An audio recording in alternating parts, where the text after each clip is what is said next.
And when she voted and came back to me, I thank God I was born an American. Today I saw 9 jurors sitting under my voice, 15 jurors sitting under my voice, 9 of them returning a verdict of not guilty against a powerful government that wanted to be destroyed. That day, I thank God I was born an American. Thank you.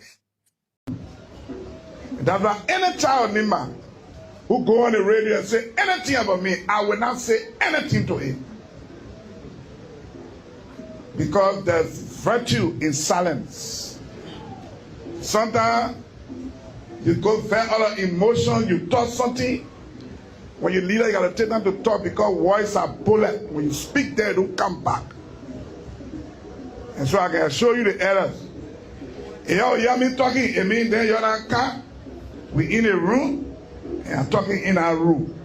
Other than that, anybody stand my ears, sir, I will leave it because their job is a package. You see the convoy I can't wait?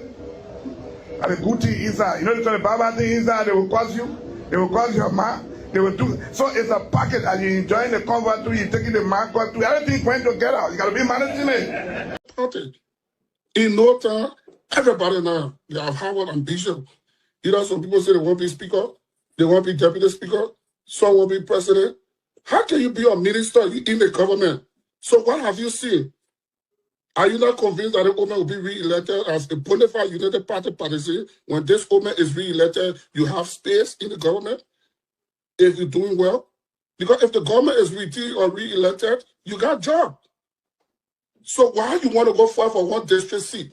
That means something not right. And the president needs to hear this. Those that in the cycle of the president, he must begin to just start those that want to be representatives, senators, president, while he's serving as president. And I will say this again, they will get at me. Meaning you don't believe in this government, you do not believe in this president job that he's doing. You fake it.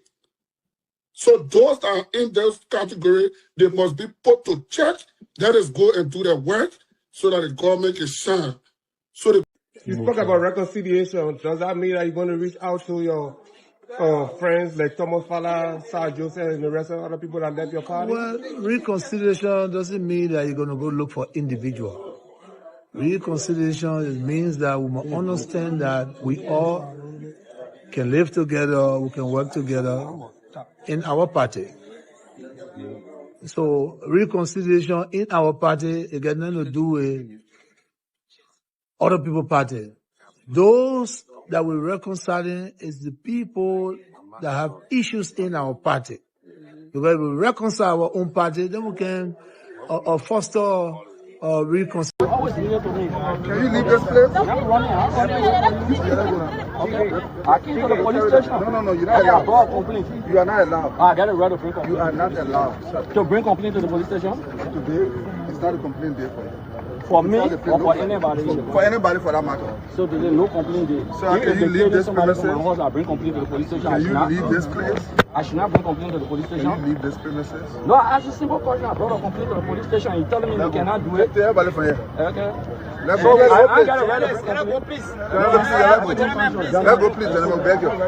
Yeah, please. So the police are asking former representative Moses Akara's great now. Can you leave this place? Yeah, let's go. Let's go. Don't say let's go. Let's go. It's okay. No, you don't say let's go. I don't want to touch you. Please, let's go. You will not even touch me. Can you? I can do it. I don't know about touch me. Let's go. Okay, everybody for you. Gentlemen, let's go, please. Let's go. They have refused to mandate to clear. Let's go. Jump in front of me. You guys stand in front of me. Respect yourself. Don't go in a confusion here. Okay, you have to wait for nothing. Can you walk? You are telling me what I want. Please leave this. You're leaving all the work. I will not leave the police station. You will leave. Honorable Greg, you feel disrespected? That the police I can stand down and decide to leave. Okay, just pass the gate and you can do what you want to do. Let me say the police station I'm leaving. Can you pass the gate, please? I see you. Your back. It should be there. You don't know that? Your name should be on your back. What are you talking about? You think somebody have fed the police? There's a police station. There's not. We don't want you to be afraid about that. That's the law. You follow it. But why follow the police instruction. I say you're supposed to be here. Why? Can you? I committed a crime. Why you tell all the people not to go back? Let me go read. Why are all the people in the police? I can go. What is going on? Are the police officers? I mean, no, I'm asking you. You guys. Please leave that place. Obstructing the movement. Let's go down.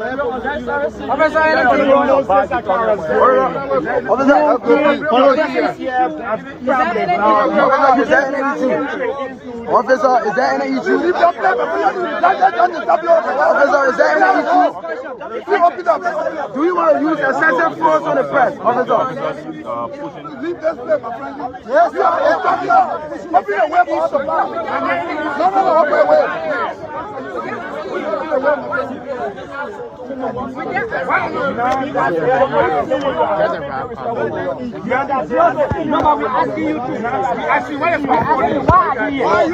Officer, what does that mean? I don't want to prove to you that. So right now,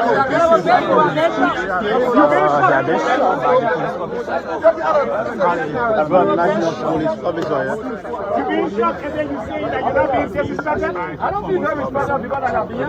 But you have been sure you are not being there. I don't feel very responsible by the police officer. Okay. I don't want to show how the police I'm not part of the crowd. We're not going to the group. Yeah. I can use the strap that in one word. Why I can use the strap that in one word. You're not being I said, I don't feel disrespected. Okay. I don't want to expose the partisan police officer. But I'm not insulted by the police officer. So according to you guys,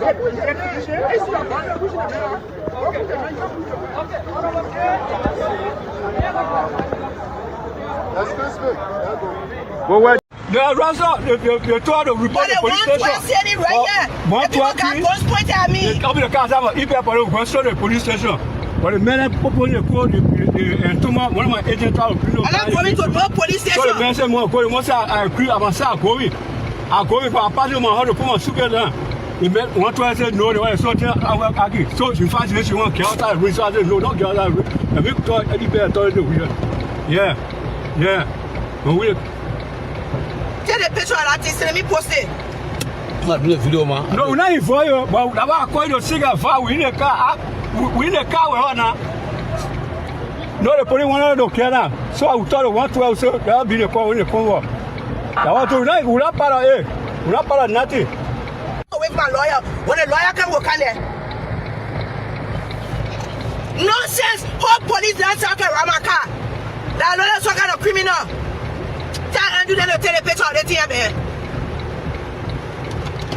I forget it. Okay, I'm going to kill the figure. Okay, I'm going to kill the figure.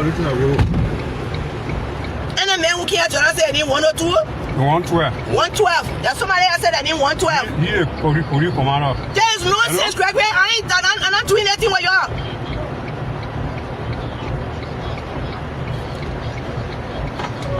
not doing it.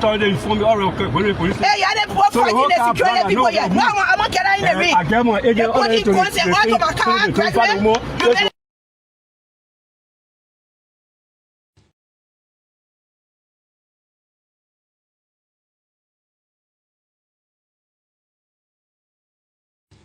The drug challenge. And I think all of us are disappointed with the way it's being handled. What you saw happen to Peabody. And I was saying to someone the other day, they need to release Peabody.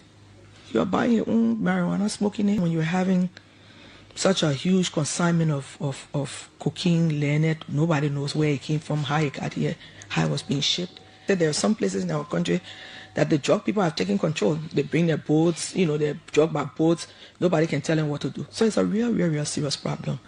There are communities where people know where the drugs are coming from, where they are being sold. The level where it is now, this thing has gotten somehow out of control, and we're having real serious issues. So I think the issues of drugs is an Achilles heel for this government.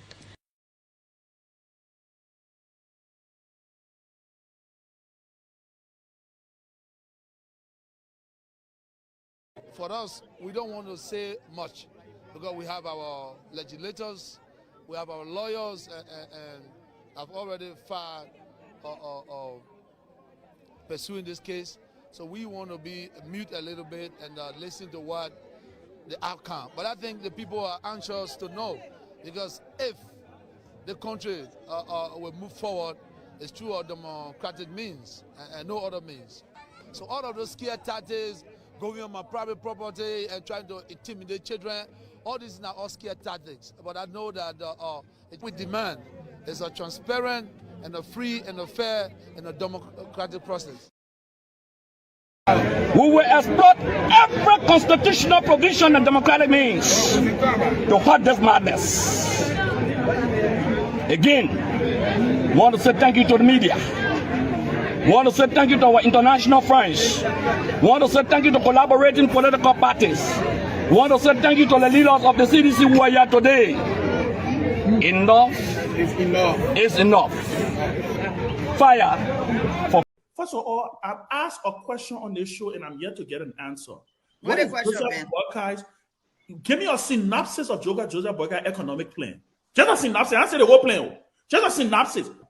Don't tell me that it's agriculture. Don't tell me I will create job with agriculture. I need a synopsis of an economic plan, and please don't say arrest either. Don't say arrest. I need a synopsis of an economic plan so Ben, how Joseph Buckeye will create jobs. Okay, in 3 minutes. Hold on. Let me talk. Give 3 minutes. Go ahead. No, he asked a question. Let me answer. Remember, I just come here to show you. Let me talk to. Talk. Go ahead. There's a 100-page document on that, Ben. There's a 100-page document on that. Jackie, wait, let me talk. Who that Jackie getting documents? She don't know what they're getting documents. Listen, the synopsis of an economic plan. Yeah. We have said time and again that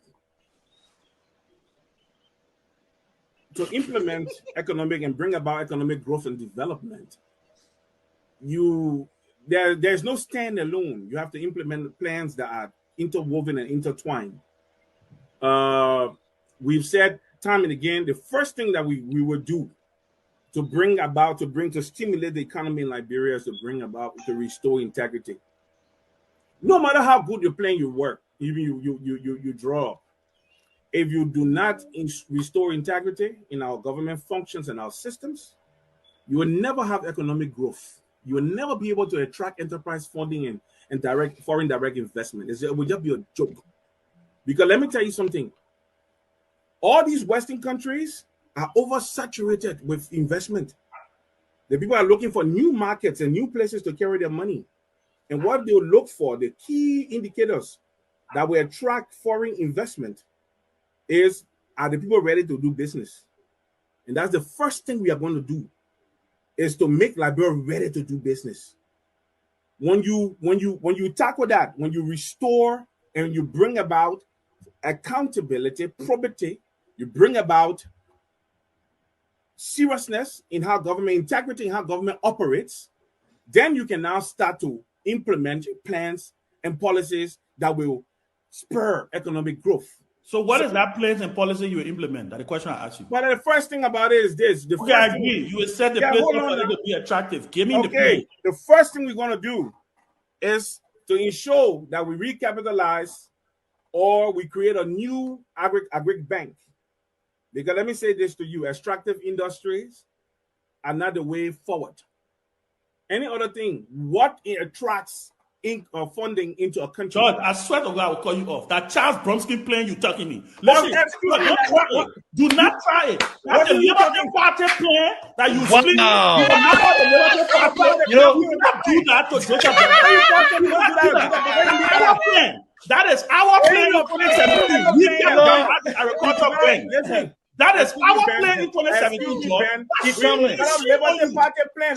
You for giving our intellectual property. Shame on you for giving our intellectual property. But I think it's common sense to imply, if you are going to defeat George Weah, the only or perhaps the few opposition candidates that can do that and make an effective argument with regards to change, it's not Joseph Boakai. I will go with CPP, Alice Cummings. He stands a better chance to making that argument that the Joseph CDC had 6 years and they failed to deliver on key promises made to the people. They failed to fight corruption. They failed to do this. They failed to create a private sector job growth. They failed to do blah, blah, blah, blah.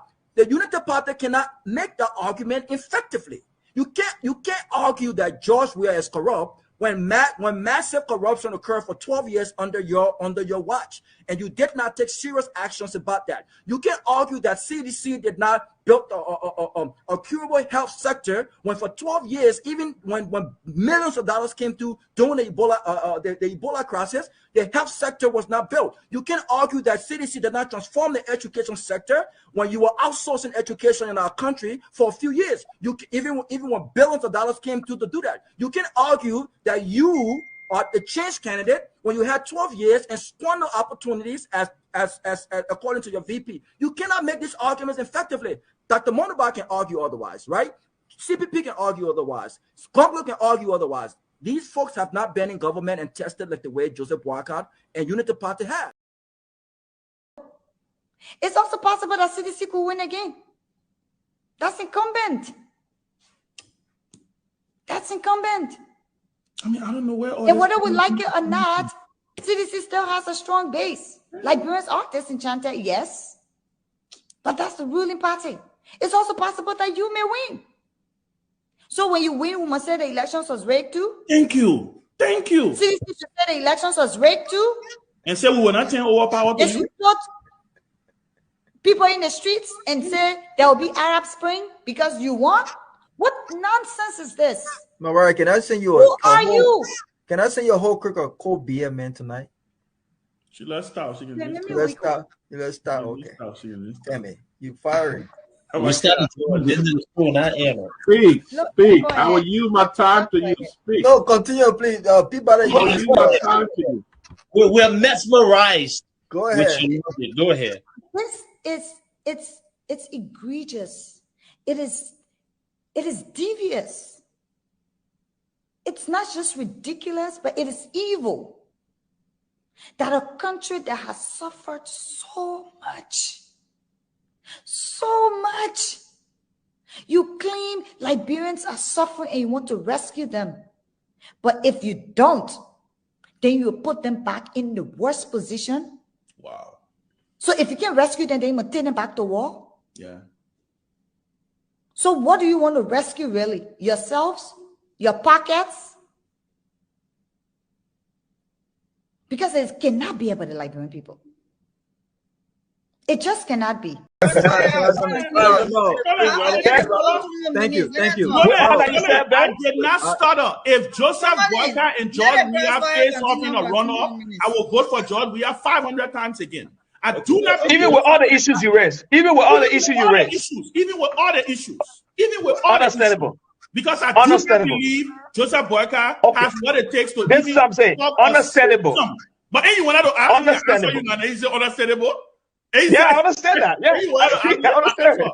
And here goes another clip, a soundbite that you pick a cut. I give it to you. Y'all go cut it. Let me say this though. Look. I'm begging I ask you a question to that. If you feel the same way, why not just sit out?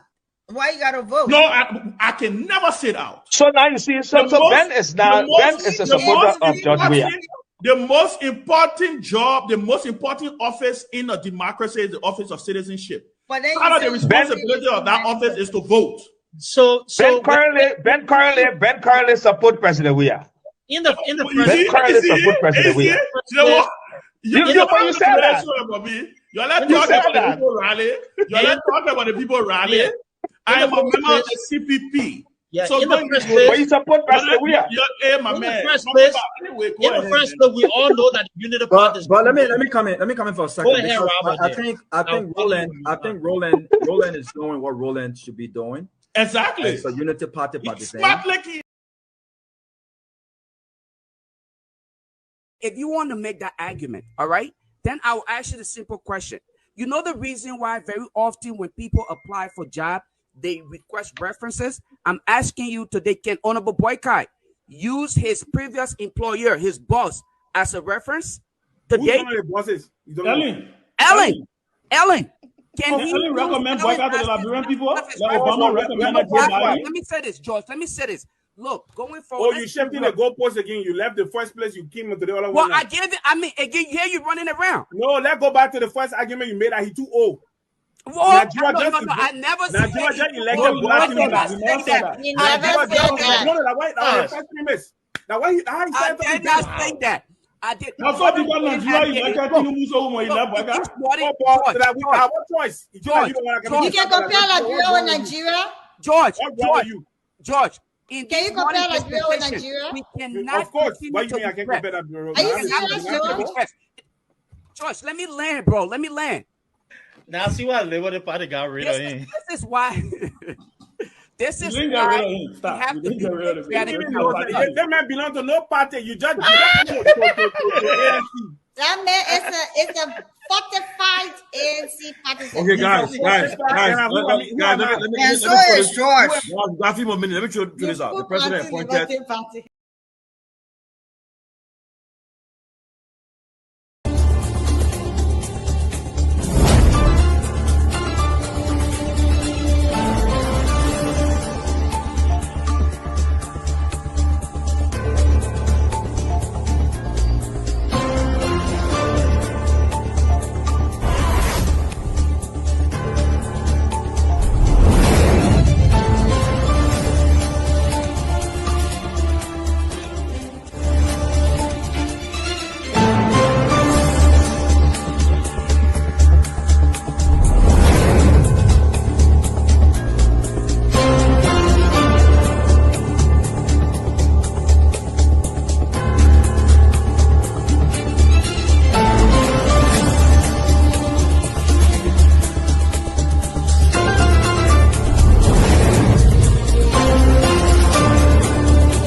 Disappointment. Now the vice president often tell me since he got a seat as vice president, how many persons have I recommended in this government to serve in the government as presidential appointee? 0. Every appointment in Nima County was done by him. He and I would discuss something as a brother to implement it. You will bypass me and do different things. I better keep it. I don't talk on it. Now you need to see us. The thing we saw, it frustrates us. So why can't you lie? Why can't you steal? Why can't you allow the citizens to be? You see, we just tell you that why we voted you. But you fool us, you screw us, you use us and later on abuse us. So why? The government makes you lie. Why? But that's the question that we ask. The good person in our whole United Party, that President Bwaka. You want to say that again? The only person that appreciate good among all the United Party for that President Bwaka. The rest are ungrateful. The right, they use you and dumb you. But President Bwaka, if all of them were thinking the President Bwaka and behaving the President Bwaka, United Party will have another chance in 2029. Just for now, they do not regard people that help them.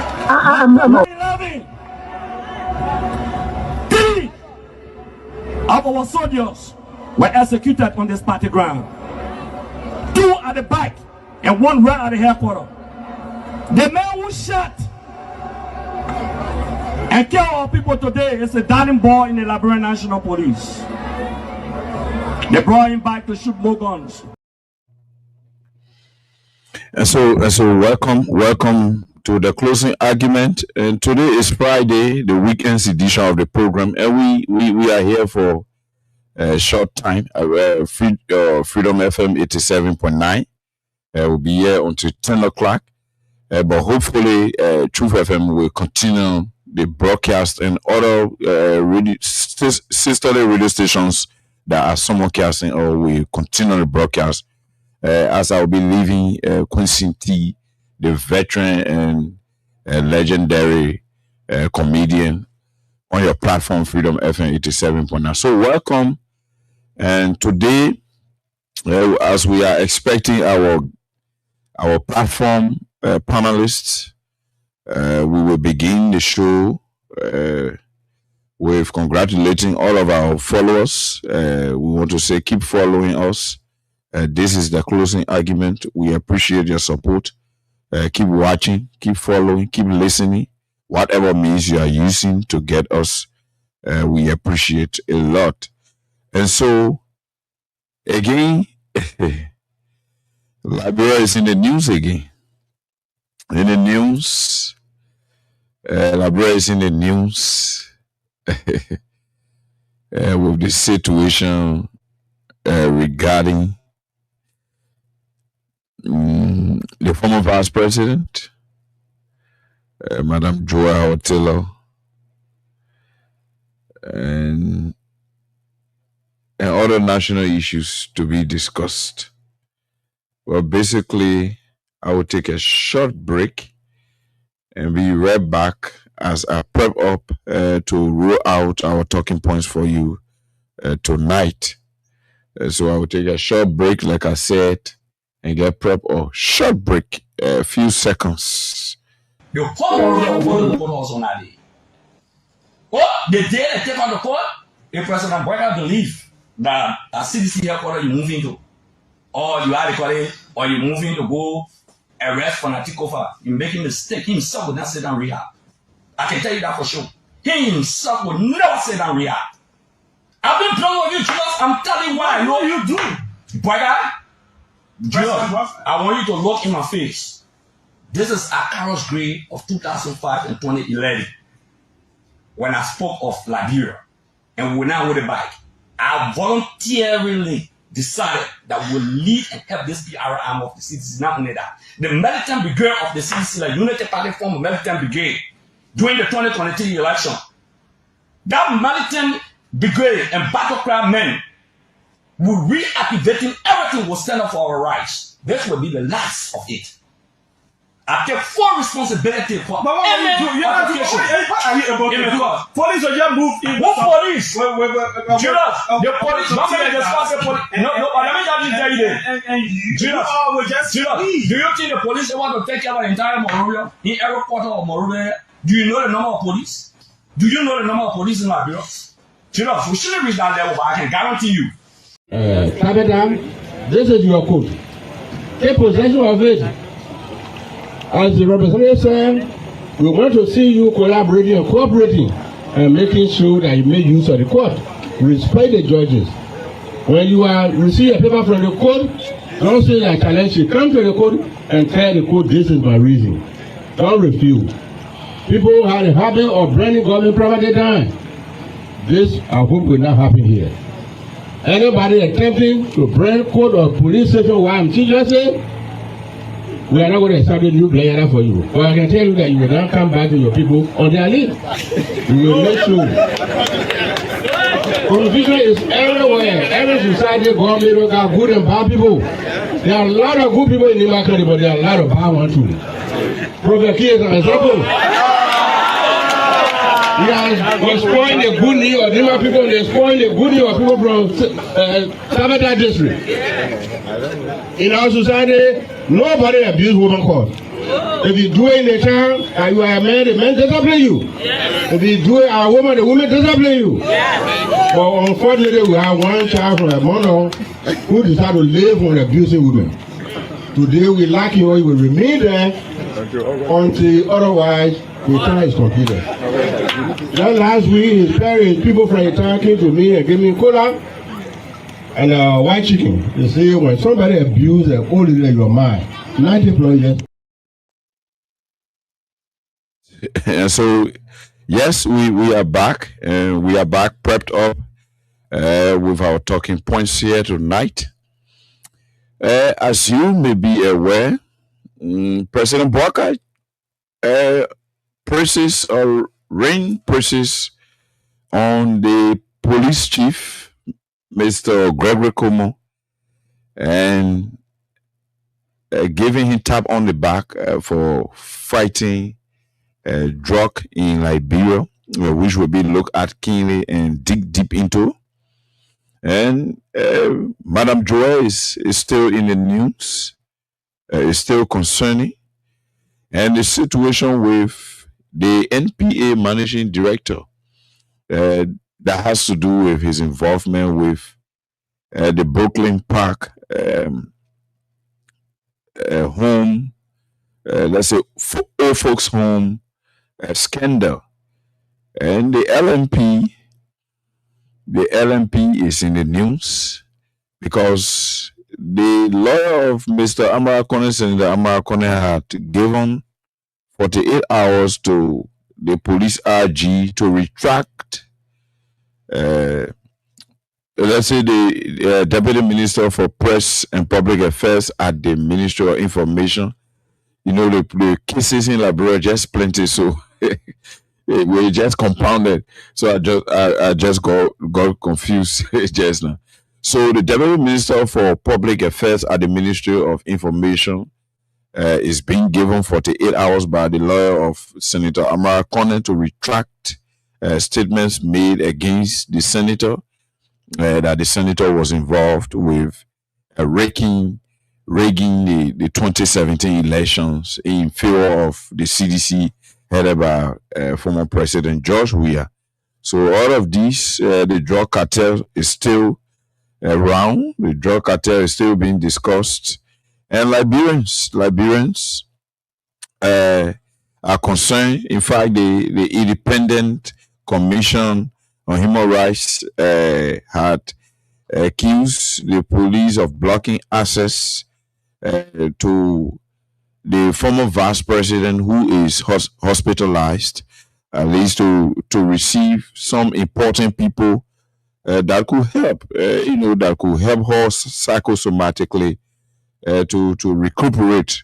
Unfortunately, the government through the police they are blocking access to the former vice president.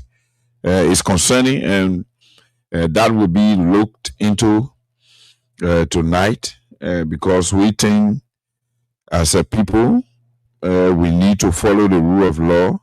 Yes, we all agree. We all want to see justice being done. If Madam former vice president is involved with anything, the law is the law. We are not against the law. So there's a need that we treat her with dignity. There's a need that we treat her with dignity. Doing that will help us as a country in terms of uniting and bringing this country under one love and one understanding.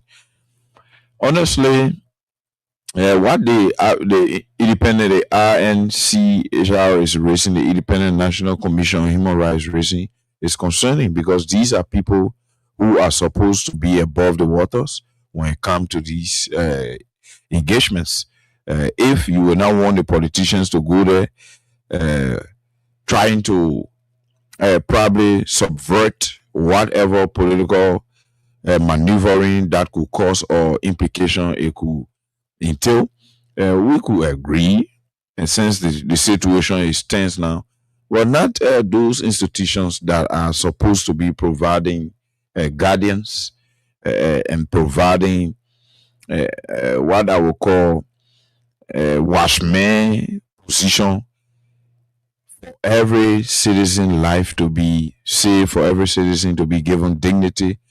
Whether you are accused of a crime, you are proven innocent until a court of competent jurisdiction renders you guilty of whatever charge or crime you've been accused of.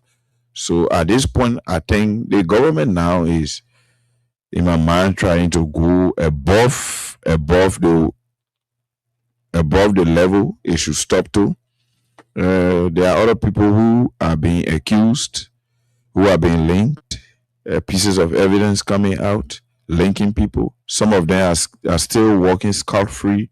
Some of them have not even appeared before court. Some of them have appeared before court, even though the drug law provides for no bailing, for there to be no bond service for any individual so accused. Unfortunately, some individuals who were initially arrested and charged. In fact, sent to the central prison, waiting the final verdict from the investigation, or the final or the findings from the investigation.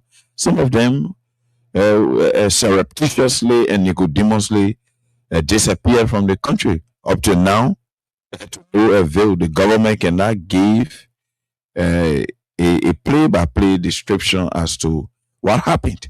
So all of these things, we want to suggest to some of us that bias is trying to interplay, which we discourage. We strongly discourage that on this platform.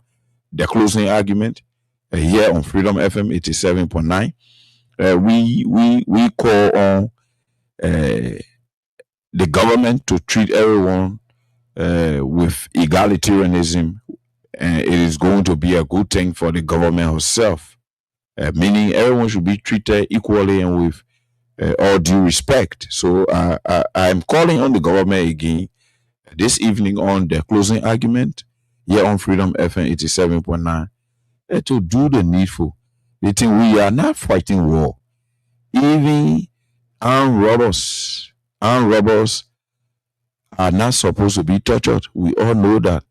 We should not be psychologically torturing people who we know they are prominent Liberians. They've made indelible mark on the progress of this country. We have to do them due diligence by according them the necessary respect, but not to commit these kinds of sacrilege against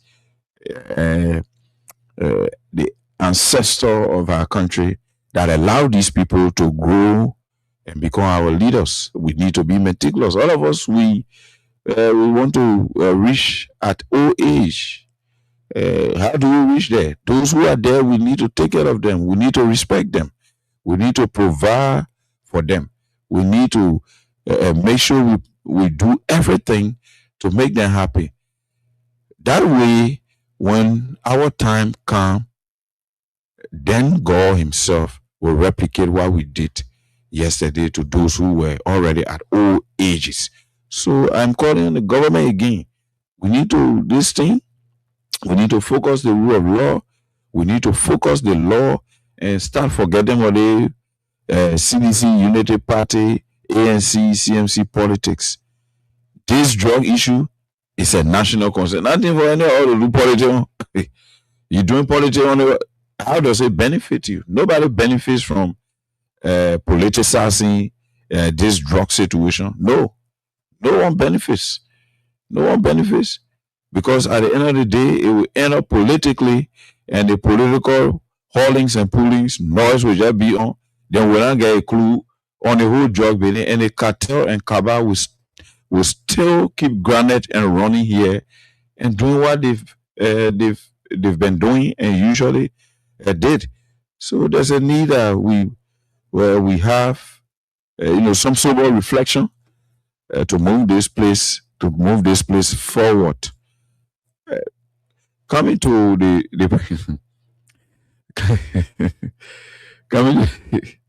coming to the president praises the president's praises on the president's praises on IG Gregory Kumo. I want to say the president is, with all due respect, being dishonest to Liberian on this one. I want to say it as it is. The president is being dishonest to Liberians, with all due respect for the office of president. And Mr. President, we are discussing Liberia. We are not discussing your feeling. We are not discussing your interest. We are not discussing your protection. Because if you are being protected and everybody not protected, the whole place will be outside and you still not get protection, Mr. President. So we are discussing the entirety of this country. We are discussing the whole of Liberia. The player Liberia style to play in. So, Mr. President, we are not talking about your satisfaction. I hope you are reminded that Article 1 that gave the citizens right to vote was what allowed you to become president, was what allowed you that privilege to become president. So, Mr. President, yes, at times, based on constitutional provisions, you use your discretion on matters of national concern. For this one, Mr. President, I think you are wrong. With all due respect, and in my mind, you are being dishonest to Liberians, because the case cannot be ongoing, or the case cannot be investigated while all of the T's are not dotted, the R's, let's say the T's are not crossed, the R's are not dotted. You people bringing drug without some people even appearing before court. I know which evidence you're going to use now to the court. At the end of the day, we're hearing names. When we hear the name of people who are at the top there in government, Mr. President, nobody speaks to that. Nobody speaks on that. When it comes to people who are perceived as political opponents, then the government, through the police, heavy-handedly go after those people. The police director, the president, is pressing. Recordings have come up from the cartel members. That monies were given. So all those things, they will have to give us a clue. Because when we are saying these things, like other senators, other lawmakers, and senior government officials, other prominent Liberians are also saying and asserting, they've been picked up by the day. They've been summoned. Letters are being sent to them. So I don't know as to whether we are in, a police state. So I'm confused. Because we need answer. I'm sure the police director understands that Liberians need answer. And Liberians will get the answers through us behind these microphones. So there's no need for these intimidating tactics. They won't work. They are just momentary. They won't work. Others may break down. We lost power. We're still moving. Life still goes on. So you can't intimidate everyone. You can't be going after everybody. So you want to arrest everyone in the country. And Mr. President, I want to humbly recommend to you, with this, your IG Gregory Cuomo protectionism.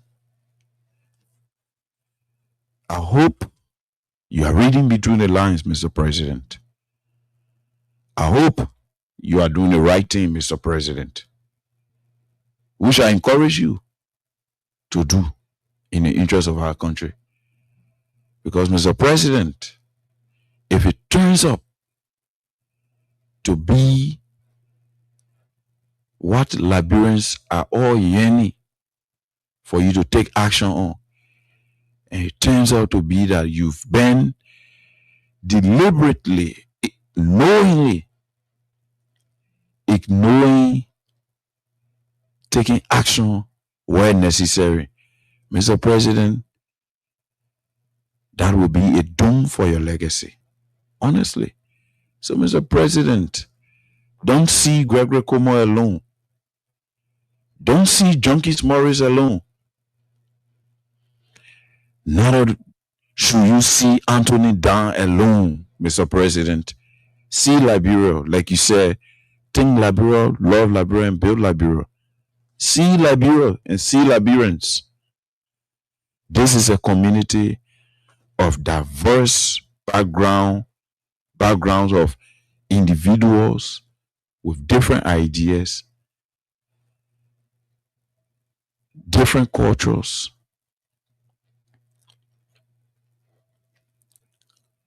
different agendas. But we are a one country. We are a nation. We need to sync. We need to synchronize all of those different ideas, culture, and traditions, and blend them into one as a nation that we have a pride in, instead of going after one another.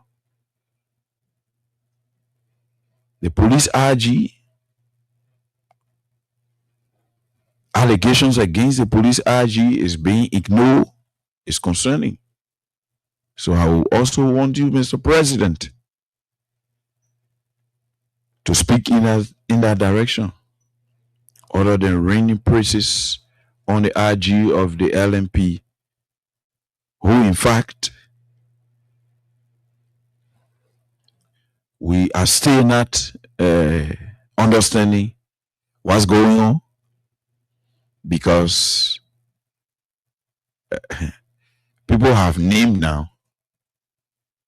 And I think we also got to be careful, because the Minister of Justice, just for the sake of the public, the Minister of Justice issued a press statement, and he was threatening how we gave information, and referring to information that we gave him that are also authenticated from their side, describing those information, those pieces of information as insinuation.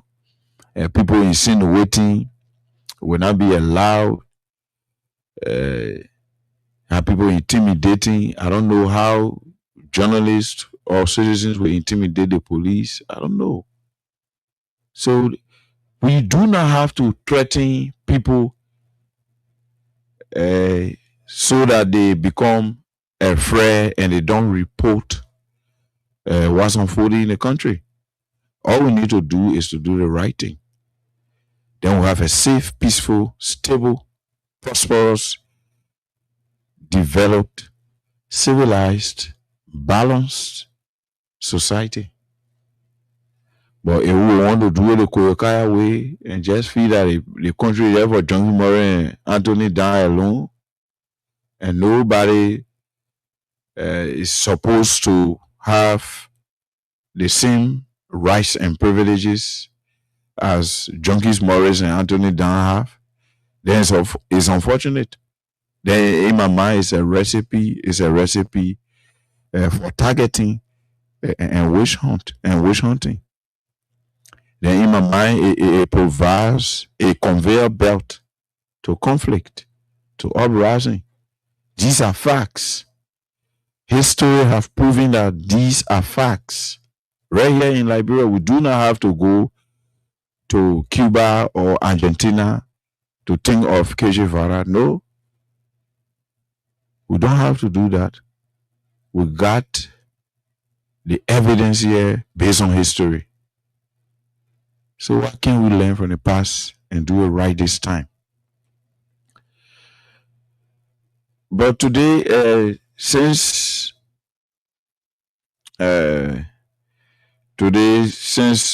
most of our panelists are now on a Friday program, I know you're American and some body in a body. Man, Anthony,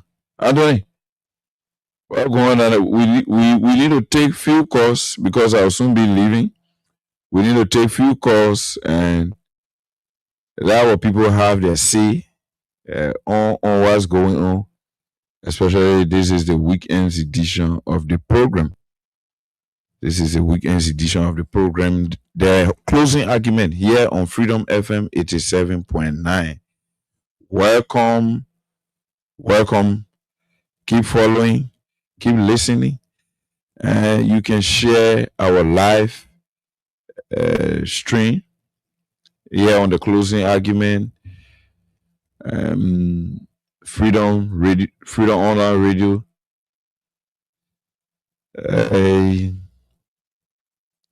and other platforms that are carrying us. So Dr. Peabody is on. Since I will soon be leaving, let me quickly drop it back to Dr. Peabody.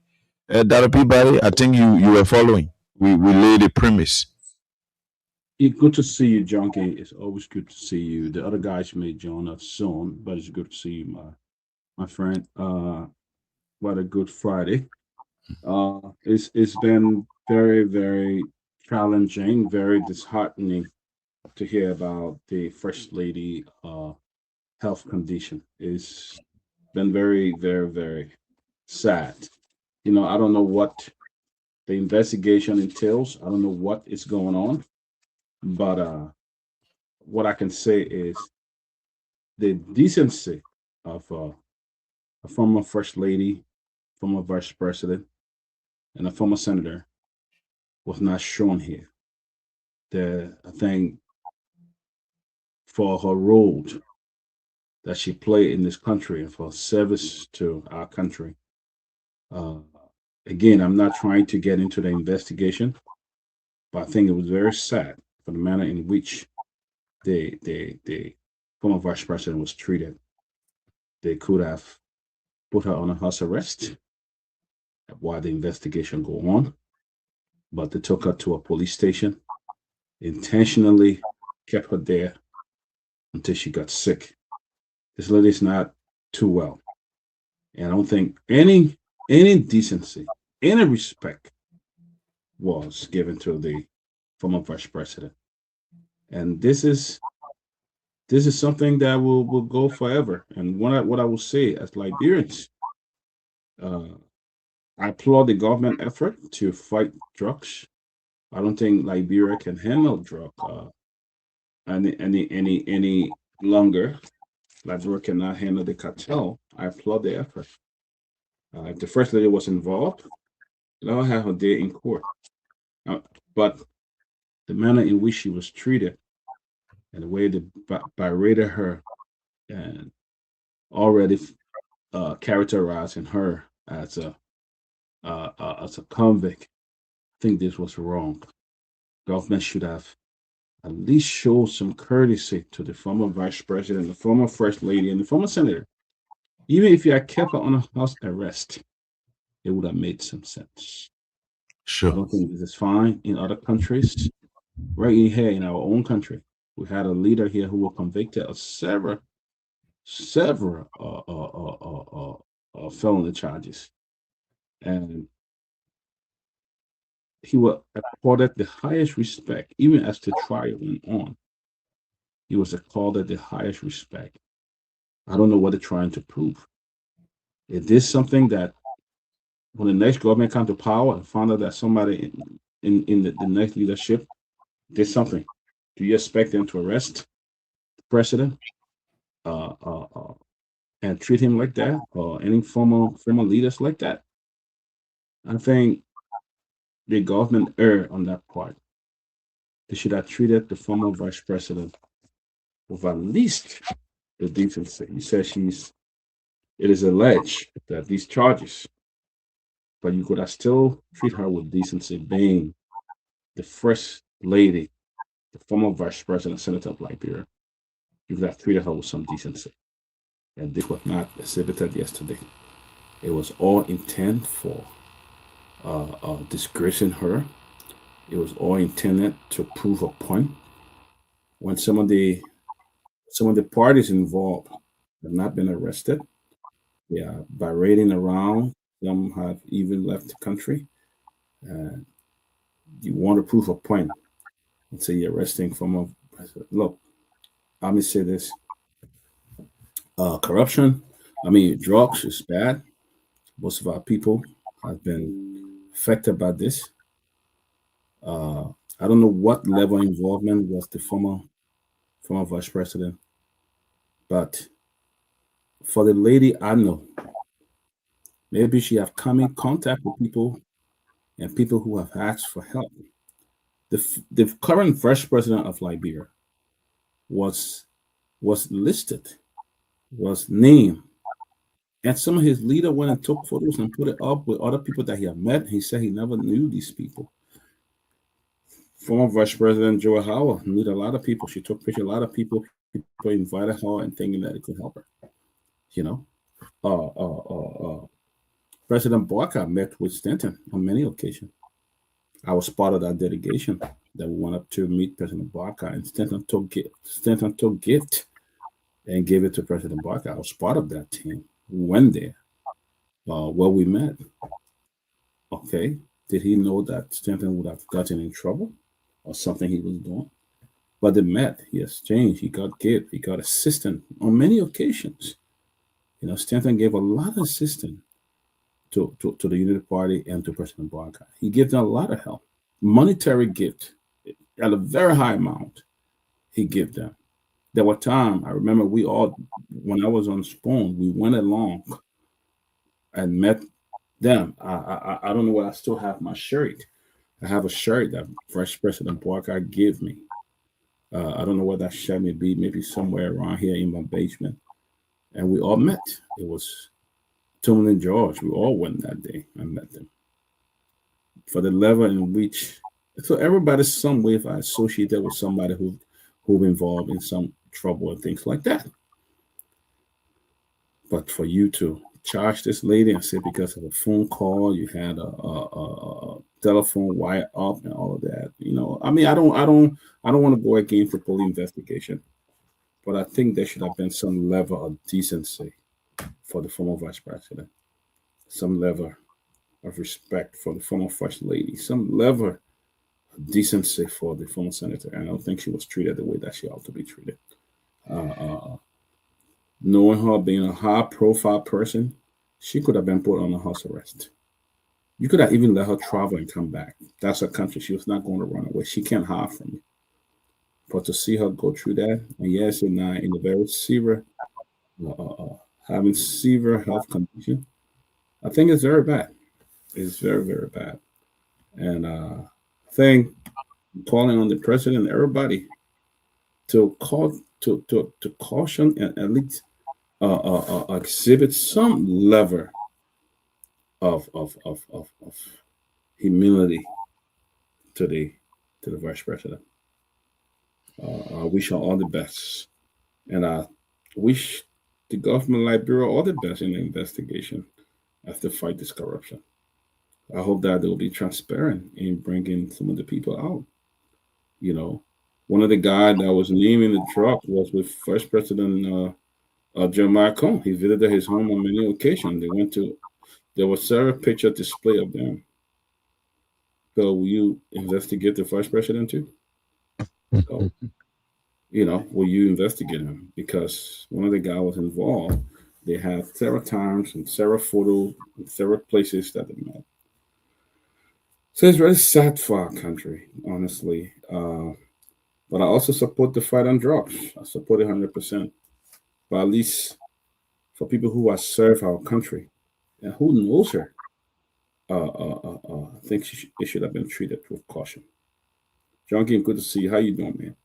Yeah, by God's grace, I'm got it. By God's grace, I'm got it. So, Dr. Peabody, what is your position? Because the town now is heated. The town is hot in a Liberian way. Mm-hmm. It's not easy. Since the former president, political leader of the CDC, Dr. George M. Weah spoke and referring to the Barker's administration as a tyrannical regime. What's your position? Because the streets corner here, marketplaces, Palava Horse conversations are surrounding this. Yeah, I see people with different views, people with different opinions, but the former president, George Weah, has really exhibited a lot of calm, a lot of caution. If you know President Weah, he's not a violent person. He's not somebody who's going to, has remained quiet for a while. But we have seen how a lot of people, even his own wife, they have come to involve his own wife and bringing a case against her and stuff like that. The Weah Foundation, I remember they wanted to know, they needed a financial statement for Weah, the accounting stuff and all of that for Weah. And I just think that, you know, I support this government fighting corruption, but sometimes the way you do it, it's not going after without evidence, because we saw in the Samuel Twelve case, he won the case. If this government was serious and transparent, they would let the case go. But what they did, they brought back a jury that say they were tampered with. They went back in there and tried to open a new case, wasting government resources. The money that you're spending to go and open a new case, that could help somebody in the hospital. That could help somebody at JFK. Create jobs for some people. So, I mean, President Weah has all right. I mean, I understand what he's coming from. That's his former vice president. If you can go that close, you started out with his special assistant, Ms. Fina Bono, chief of protocol. Now you're going to his vice president. Who knows? President Weah could probably be the next victim. Could be the next person they come up with and accuse. Since this president took over, he have not had the guts as the father of the nation to say, hey, I want to meet my President Weah. Let bygone be bygone. Let make amends. He has not done it. You have advisors like Kofi Woods who claim that they were some of the biggest human rights advocates a couple of years ago. They are the one advisor to the president. What are they advising the president at this time? You call yourself human rights advocate Kofi Woods. He sat there. This lady the former vice president was being berated in Monrovia as a criminal, as a drug dealer, and all of that. And you don't even have the decency to say, hey, let's help this lady, let's put her on a house arrest and deal with her. So we see a lot of things going on in our country, and President Weah was actually right to say these things, because President Weah is frustrated with the manner in which the former vice president was treated. If you could treat the former vice president like that, you can also treat the former president like that. I think this is something that Liberians will not forget. Liberians, time will come. Nobody served in government for the rest of their life. Nobody served in government. Government come and government go. But this is a precedent that has been set.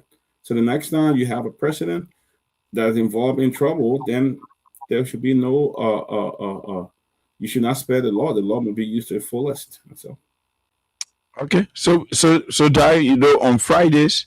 Yeah, you guys leave early. Yeah. So I will see you guys on Monday. Have a good time. Chunky, take care. I'll call you. I've been promising to call you, but I've been really busy. I haven't forgotten. I'll call you. I promise. Okay, then. Okay, then. Good night. Take care. Good Have night. a good weekend, my friend. Be safe out there. Okay, then. All right. Okay. Good night. Good night. Ladies and gentlemen, this is a closing argument here on Freedom FM 87.9. So, guys, here you go. Yeah, we have it. It's a lot of things happening in our country. A lot of news that report that the former First Lady of the Republic of Liberia, the former Vice President, Dr. Chief Joel Howard Taylor, was today rushed to the hospital. And according to the police chief, the doctor have asked for a couple of days for her to go through her treatment. So we want to keep the First Lady in our prayers and our thoughts and our best wishes. But again, I applaud the government on the effort to fight drugs. But equally so, I think the First Lady should have been treated with decency, even being put on house arrest while the investigation go on. I think it would have been something very good to do. If you're watching the show and you want to call, I'll be glad to take some call. I'm going to pin a number that you can call, and let's talk about this drug issue in Liberia. Let's talk about the drug issue and how we can deal with the government is doing it, whether they're being transparent or not on this corruption issue. Really hope you call. I'd like to hear your opinion on this so that we can talk about it. But as you are aware, my brothers, as you are aware, fellow Liberians, former President Joe Howard Taylor says she has been told she is on arrest, according to a message sent to her on Wednesday. This is what she said. They have They have just said I'm on arrest. Taylor said in the message. This claim has not yet been independently confirmed by police, but yesterday we saw that the former vice president was arrested and she was charged. There was a list of charges leveled against the former first lady, the former vice president, and the former senator of Bond County. So, guys, there is a WhatsApp number on the screen if you want to call it. Let's talk about the corruption in Liberia. Also, the president today, there was a book launching at the executive mansion from the title of the book. What was it? From Foya to Monrovia. Very interesting. I'm looking forward to read that book and see what happened. But I want to say that what's unfolding, the drug issue. And also, there are Liberians who there today. I understand the first batch deportees from the U.S. returned to Liberia. About 20 of them returned to Liberia. I can imagine you are not from a country, and you get deported to another country, to a country that you are not from. It's not your original home. Can imagine how difficult it will be. Some of those people are criminals, according to the government, and some of them are they broke our immigration law, and because of that, they were deported to Liberia. Liberia is one of the few countries in West Africa that is receiving refugees or deportees from the United States of America. Call me. Let's talk about this.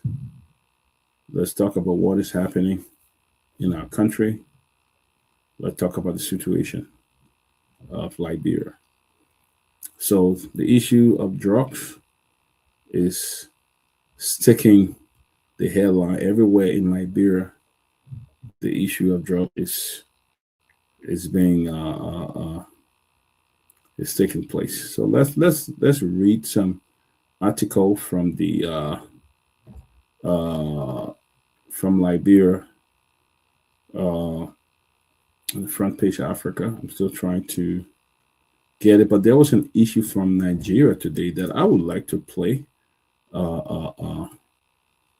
Some issue from Nigeria. I would like to play this. The Nigerian press. They talk about the issue, and I understand Al Jazeera talk about this as well. Got the number is over there, 678-438-3003. If you want to call, you can call that number, and we will talk about it. Share your views on what happened in Liberia with the arrest of the former vice president of the Republic of Liberia. With the former vice president of the Republic of Liberia. So we'll be playing that and see what happened. Let's see here. This is the BBC News. Welcome to the program. Many thanks for joining us. You're just in time for another edition of Focus on Africa. So we sorry about that. I want to play a video from Nigeria. Okay, this is it. You can join me. Let's listen to this. Liberia, it has agreed to accept up to 1,200 deportees from the United States. None of those people are actually from Liberia. They are from other African countries, from the Americas, from the Caribbean, and they are being deported to Liberia, where it is believed that they have said that these people will have the opportunity to apply for asylum within Liberia or indeed move on to other countries. Liberia have also made clear that this is not a quid pro quo situation with the United States. Donald Trump, as we know, has been dumping many third-party deportees on the African continent, and Liberia is now the latest list of countries on the African continent to accept with welcome arms these deportees coming into their country. We have heard from their Minister of Information who shed a bit more light on this subject. Let's take a listen to what he... Need to ship a car but don't know where to start? On U-Ship, carriers bid to transport your vehicle, so you get the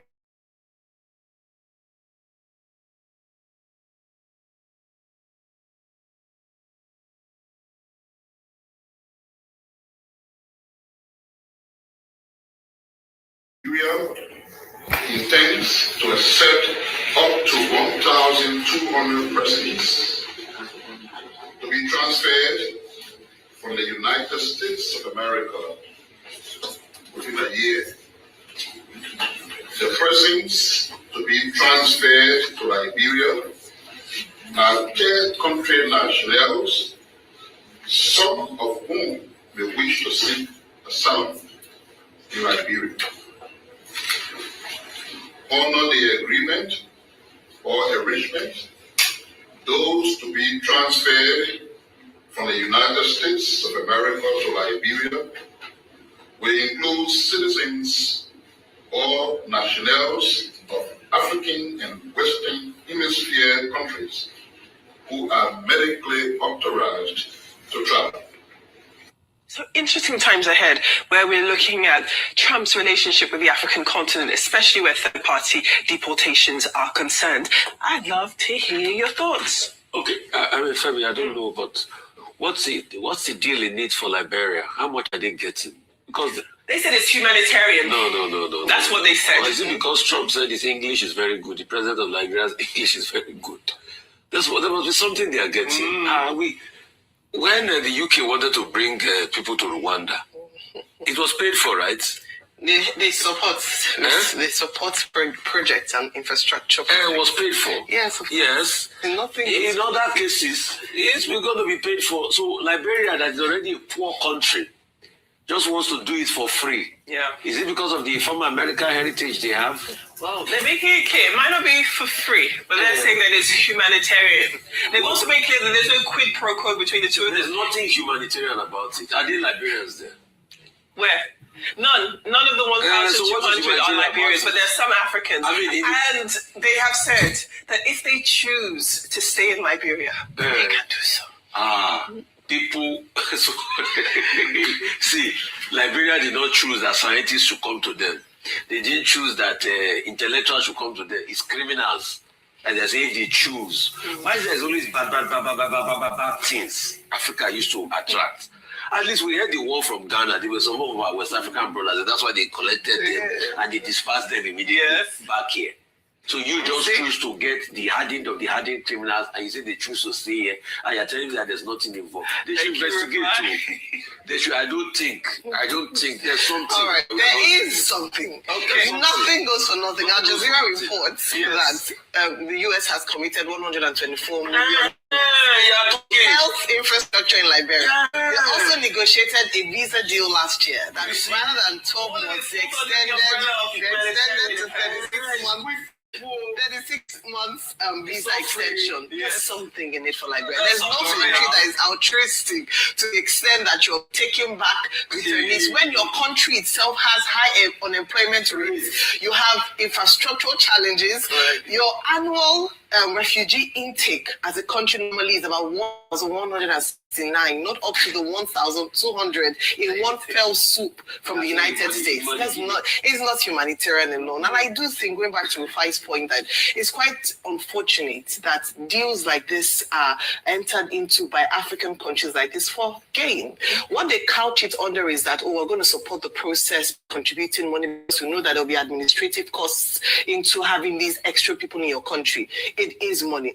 The worst part of it, okay, let's assume that they weighed the options and this is a gain for the countries, that oftentimes the money is not even spent for what it's supposed to be used for. If you look at the history, there will be no transparency, corruption will erode the benefits, and the people themselves who would have to live with the reality of scarce resources even becoming more scarce because more people are going for those scarce resources will not even benefit directly from it. So it's, there are laws, there are suits, lawsuits in the United States and in Liberia against this. Liberia, in terms of legal part of it, signed to the UN Convention of Refugees. So there are certain criteria that they must meet to ensure that these refugees will be well looked after and that they have the capacity to look after them and give them dignity of life. Can Liberia meet that threshold? That is the big question. There's no African country that the people themselves have not protested this, but the leaders have taken the decision to take whatever it is that Washington is giving them in exchange for accepting these deportees. You're right. They are getting something to even help them strengthen their migration system. However, the issues we have seen in other countries in Africa about human rights, nobody in Liberia has raised those issues. Maybe those issues will still come to the fore and more details will be provided. But we still congratulate or thank Nigeria for refusing to be a dumping ground for the United States. Nigeria was one country that stood for the of Africa. Thank you very much. Thank you so much. We're dealing with it, but we don't need any issues. Thank you. Thank you so much, Adifemi. So, guys, there you have it. I think this was beautifully analyzed by the Irish news in Liberia. You know, what have the government made it clear that how much money will be giving, how these people coming to Liberia, how they're going to be supported, how they're going to be integrated in their culture, how they're going to eat. Are you going to provide them the food to eat? I mean, they probably may not be accustomed to the Liberian food. What kind of medical situation, medical condition is available for these people when they come to Liberia? If they get sick, how are they going to be dealt with? You know, so there's a lot of challenges. It's a lot going on, and I don't know what's the arrangement that was made, but it's quite a challenge because Liberia themselves is a challenged country. Very poor country, you know, unemployment at a very high level, Liberian themselves are suffering to make it day by day. And yet still you don't have 1,200 people coming in that culture. How you going, who going to take care of them? You know, so I just hope there's a better deal work out, or those people are given the opportunity to go back to the country. But then again, as I said, Liberia may face also from human rights group, different human rights organization, things like that. Liberia could also be a face problem, especially with those people coming to Liberia. So I mean, that's just one of the things that we found out today. That some of the refugees or the deportees, none of them are Liberians.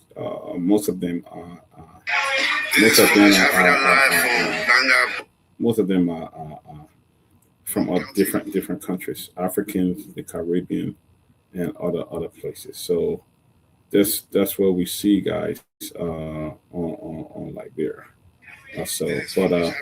One of the Front Page Africa did a tour, and the citizen of Bombing County, I understand a lot of mixed feeling in Bombing County, especially on the Red South.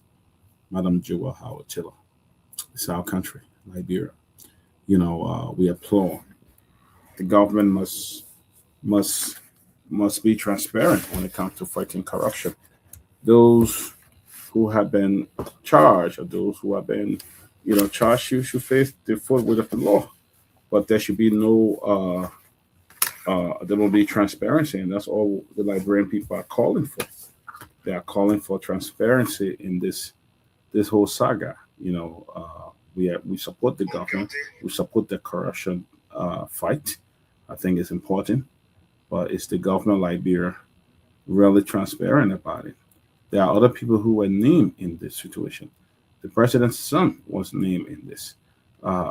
Did he ever? I mean, it was alleged, but did he ever go to the police station? Did he answer question? Was he invited to the police station to go and answer question? When you talk to folks, they say, "Oh, well, he came out with a statement. He's not involved. He's not being investigated." All of that. But what prompted him to make his own statement? What prompted him to have a press conference and to say those things and to admit that somebody introduced him and somebody called him at 8 o'clock in the morning and all of that? So the problem here is that people are not.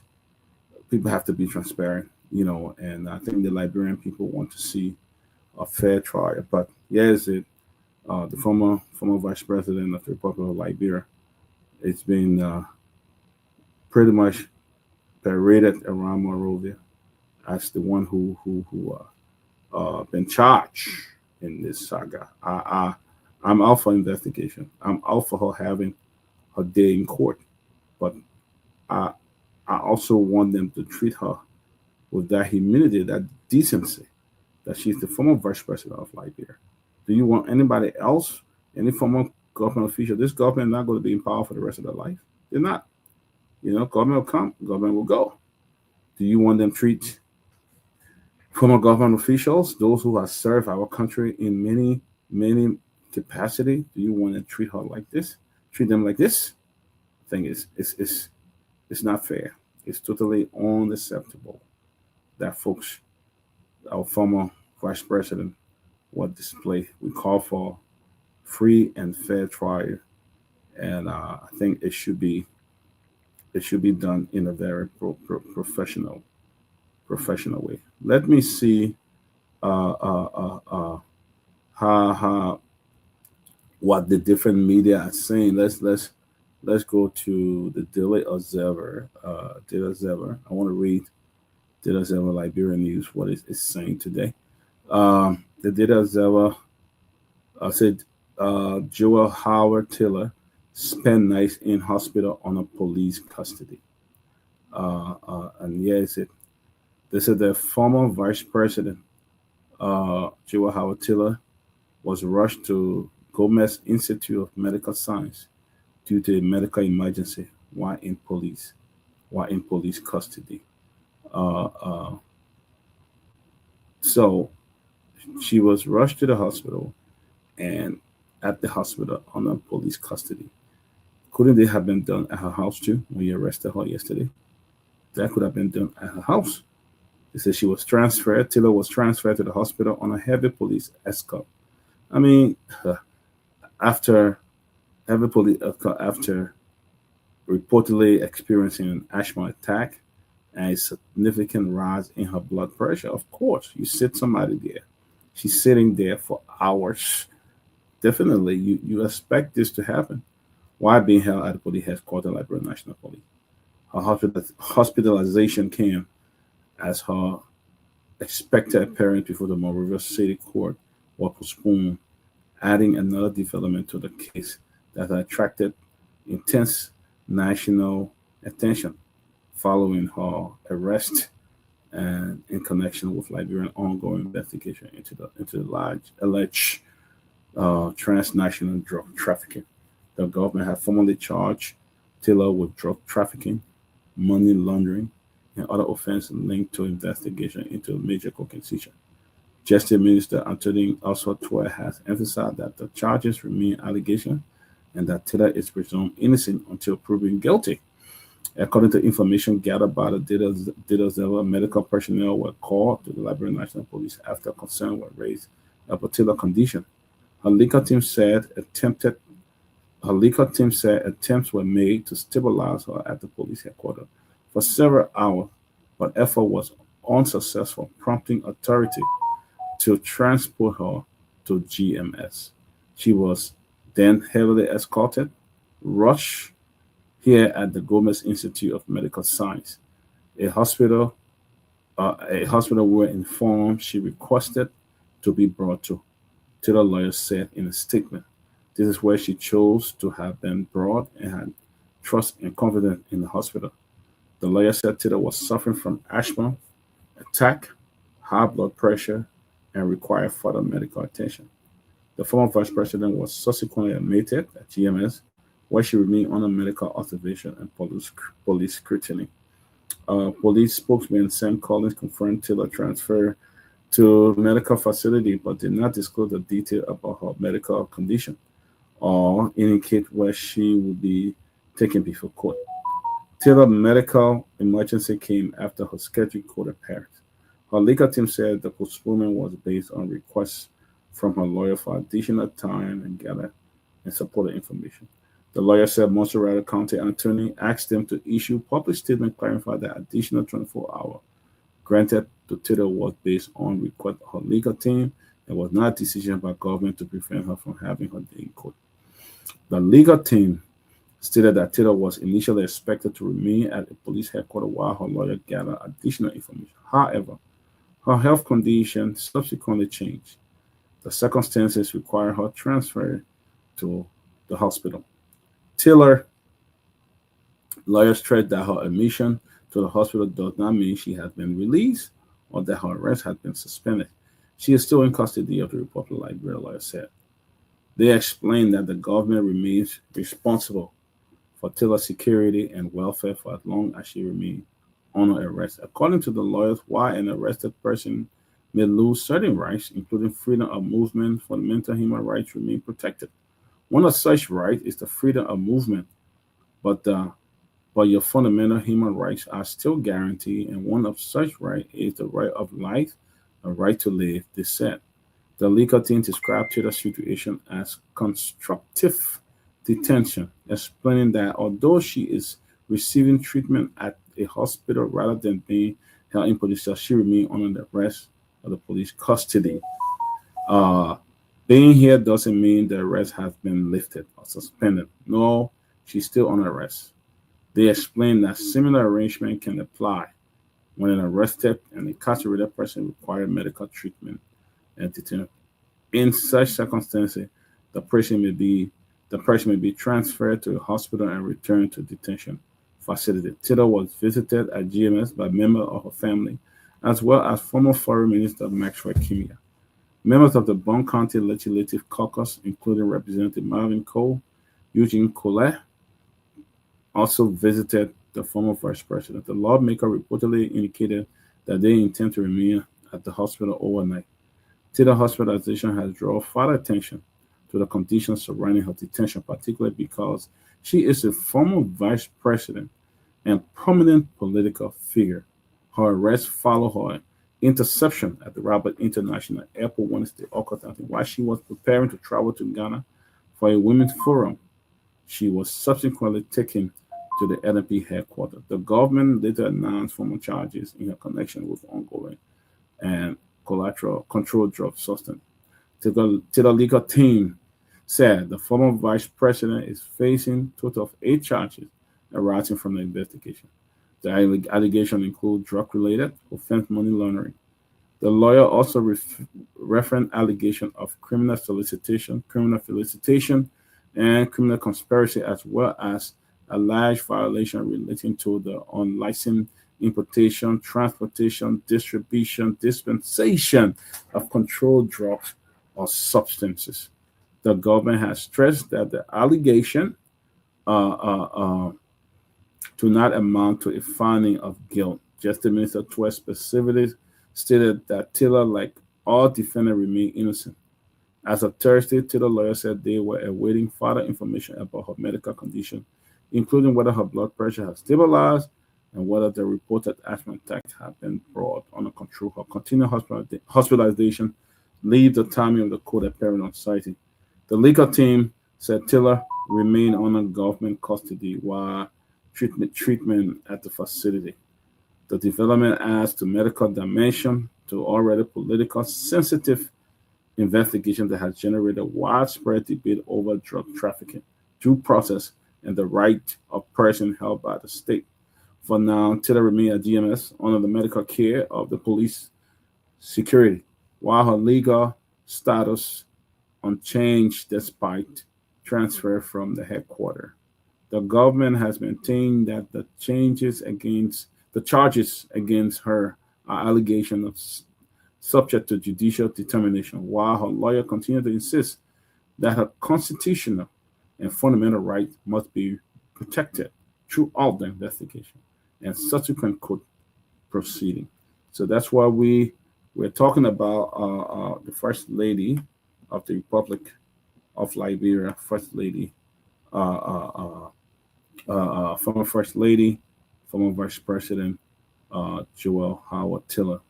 And we also have a statement that was sent here by President George Weah. I want to read that. It said the former President George Weah, Weah, had accused the President Joseph Nima Boakai administration of undermining Liberia democracy and using what he described as an extrajudicial power to target political opponents. Following the reported detention and travel restriction imposed on former Vice President Joel Tiller, Weah, who is a political leader of the Congress of Democratic Change, made the allegation on Wednesday, August 19, in a statement in which he sharply criticized the government handling of the country's ongoing investigation into illicit drug trade. He said the latest development involving Tiller demonstrates what he described as a broader pattern of declining democratic governance under the Barker administration. What we witnessed today has further revealed the extent of our democratic decline in the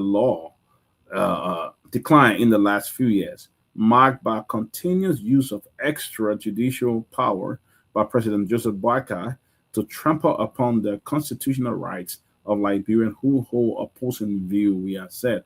The former president described Tiller as the latest victim of what he called the administration's rising authoritarian tendency, warning that such tendency could have serious consequences for Liberia's peace and stability. As you know by now, former Vice President Joel Tiller has become the latest victim of these rising authoritarian tendencies, which have historically plunged societies, including ours, into chaos, we have said. He said while his political establishment support legitimate effort to combat Liberia's drugs problem, he opposed what he characterized as attempts by the government to turn the crisis into a political weapon. While we support all legal and judicial effort to rid Liberia of the current drug epidemic, we condemn the attempt to use the crisis to score political point, he said. According to Weah, Tiller was prevented from traveling without prior notice and was subsequently harassed and detained. Today, without any prior notice, the former vice president was unlawfully prevented from traveling in violation of her constitutional right to free movement and was subsequently harassed and detained, he alleged. Weah said he has spoken directly with Tiller following the incident and that she had categorically rejected allegations being made against her by the government.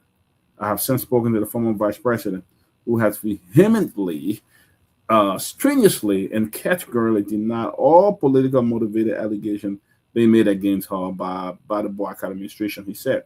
We also criticized the government's public explanation of the matter, particularly comment attributed to Justice Minister Osatwa, who reportedly announced the government position during a statement on Wednesday.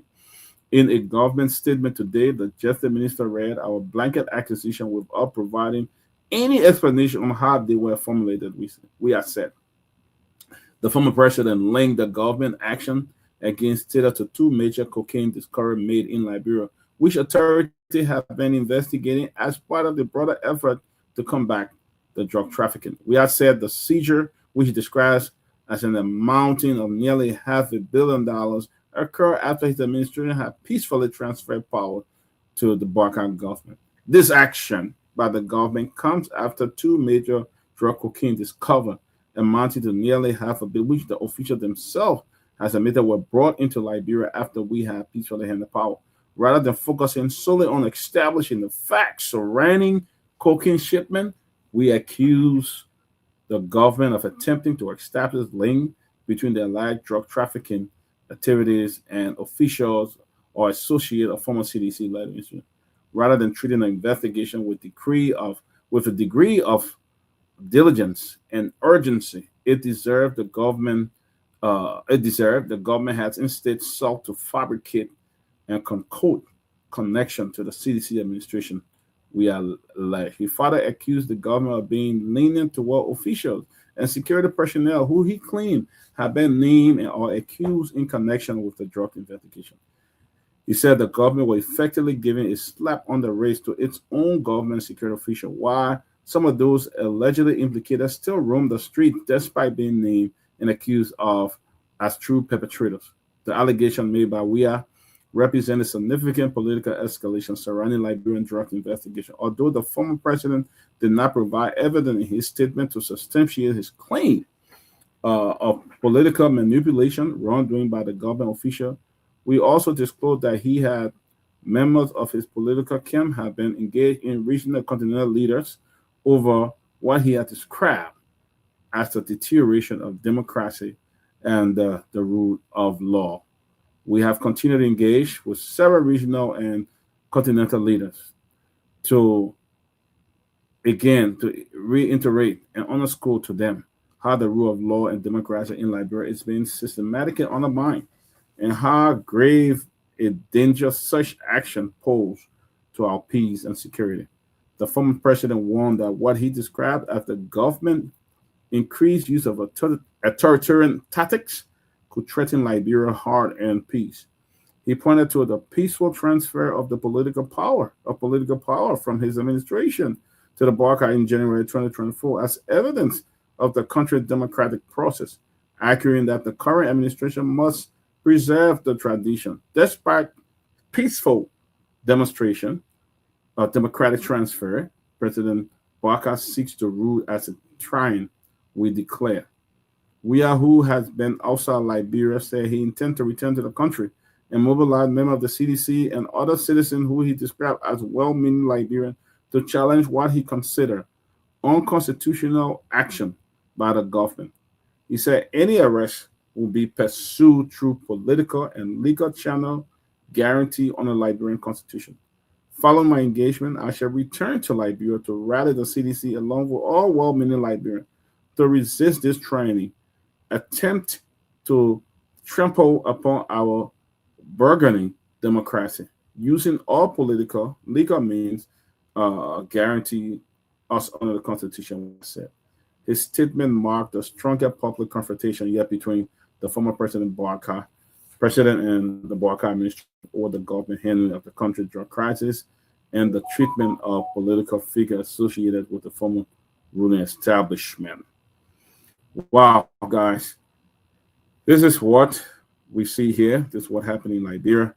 President Weah has condemned the arrest and have accused President Barca of really going after oppositions who criticize him rather than dealing with the issue at hand.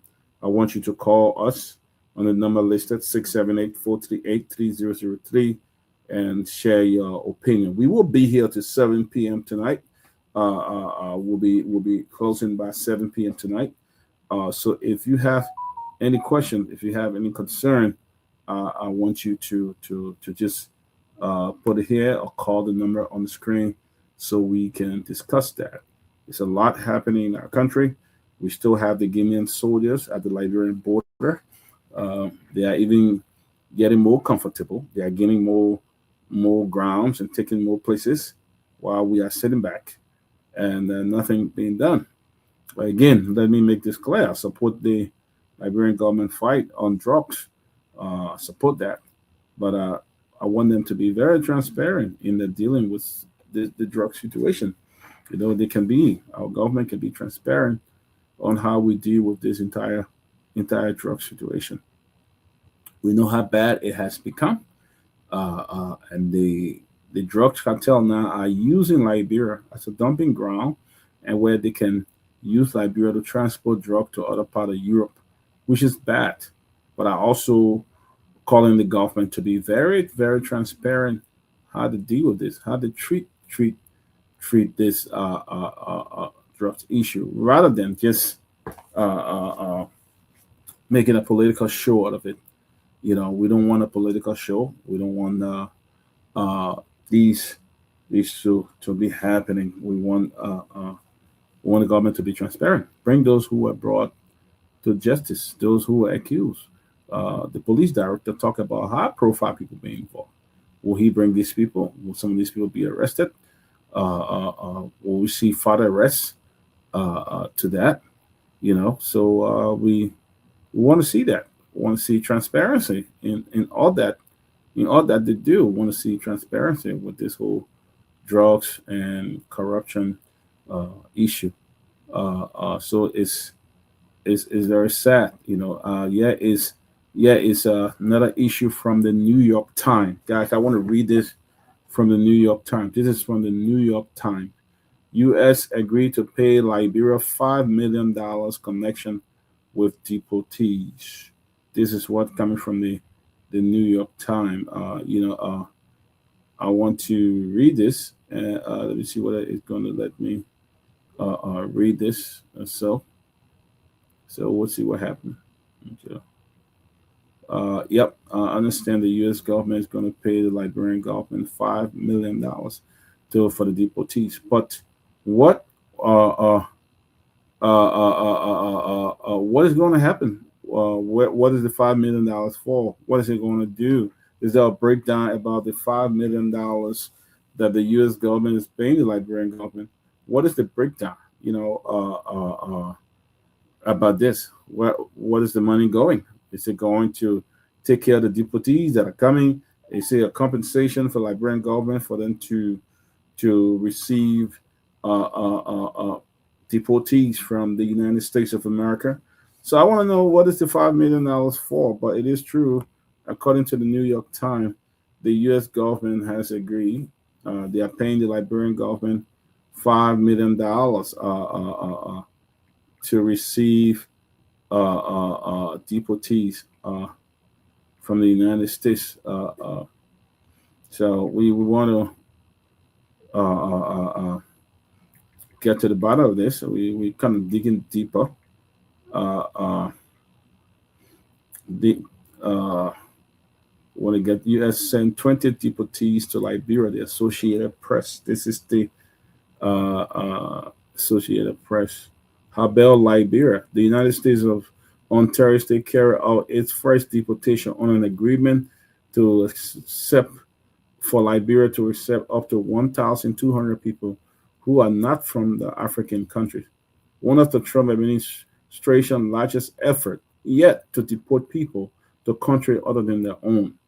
The 20 deportees arrived at the Robert International Airport.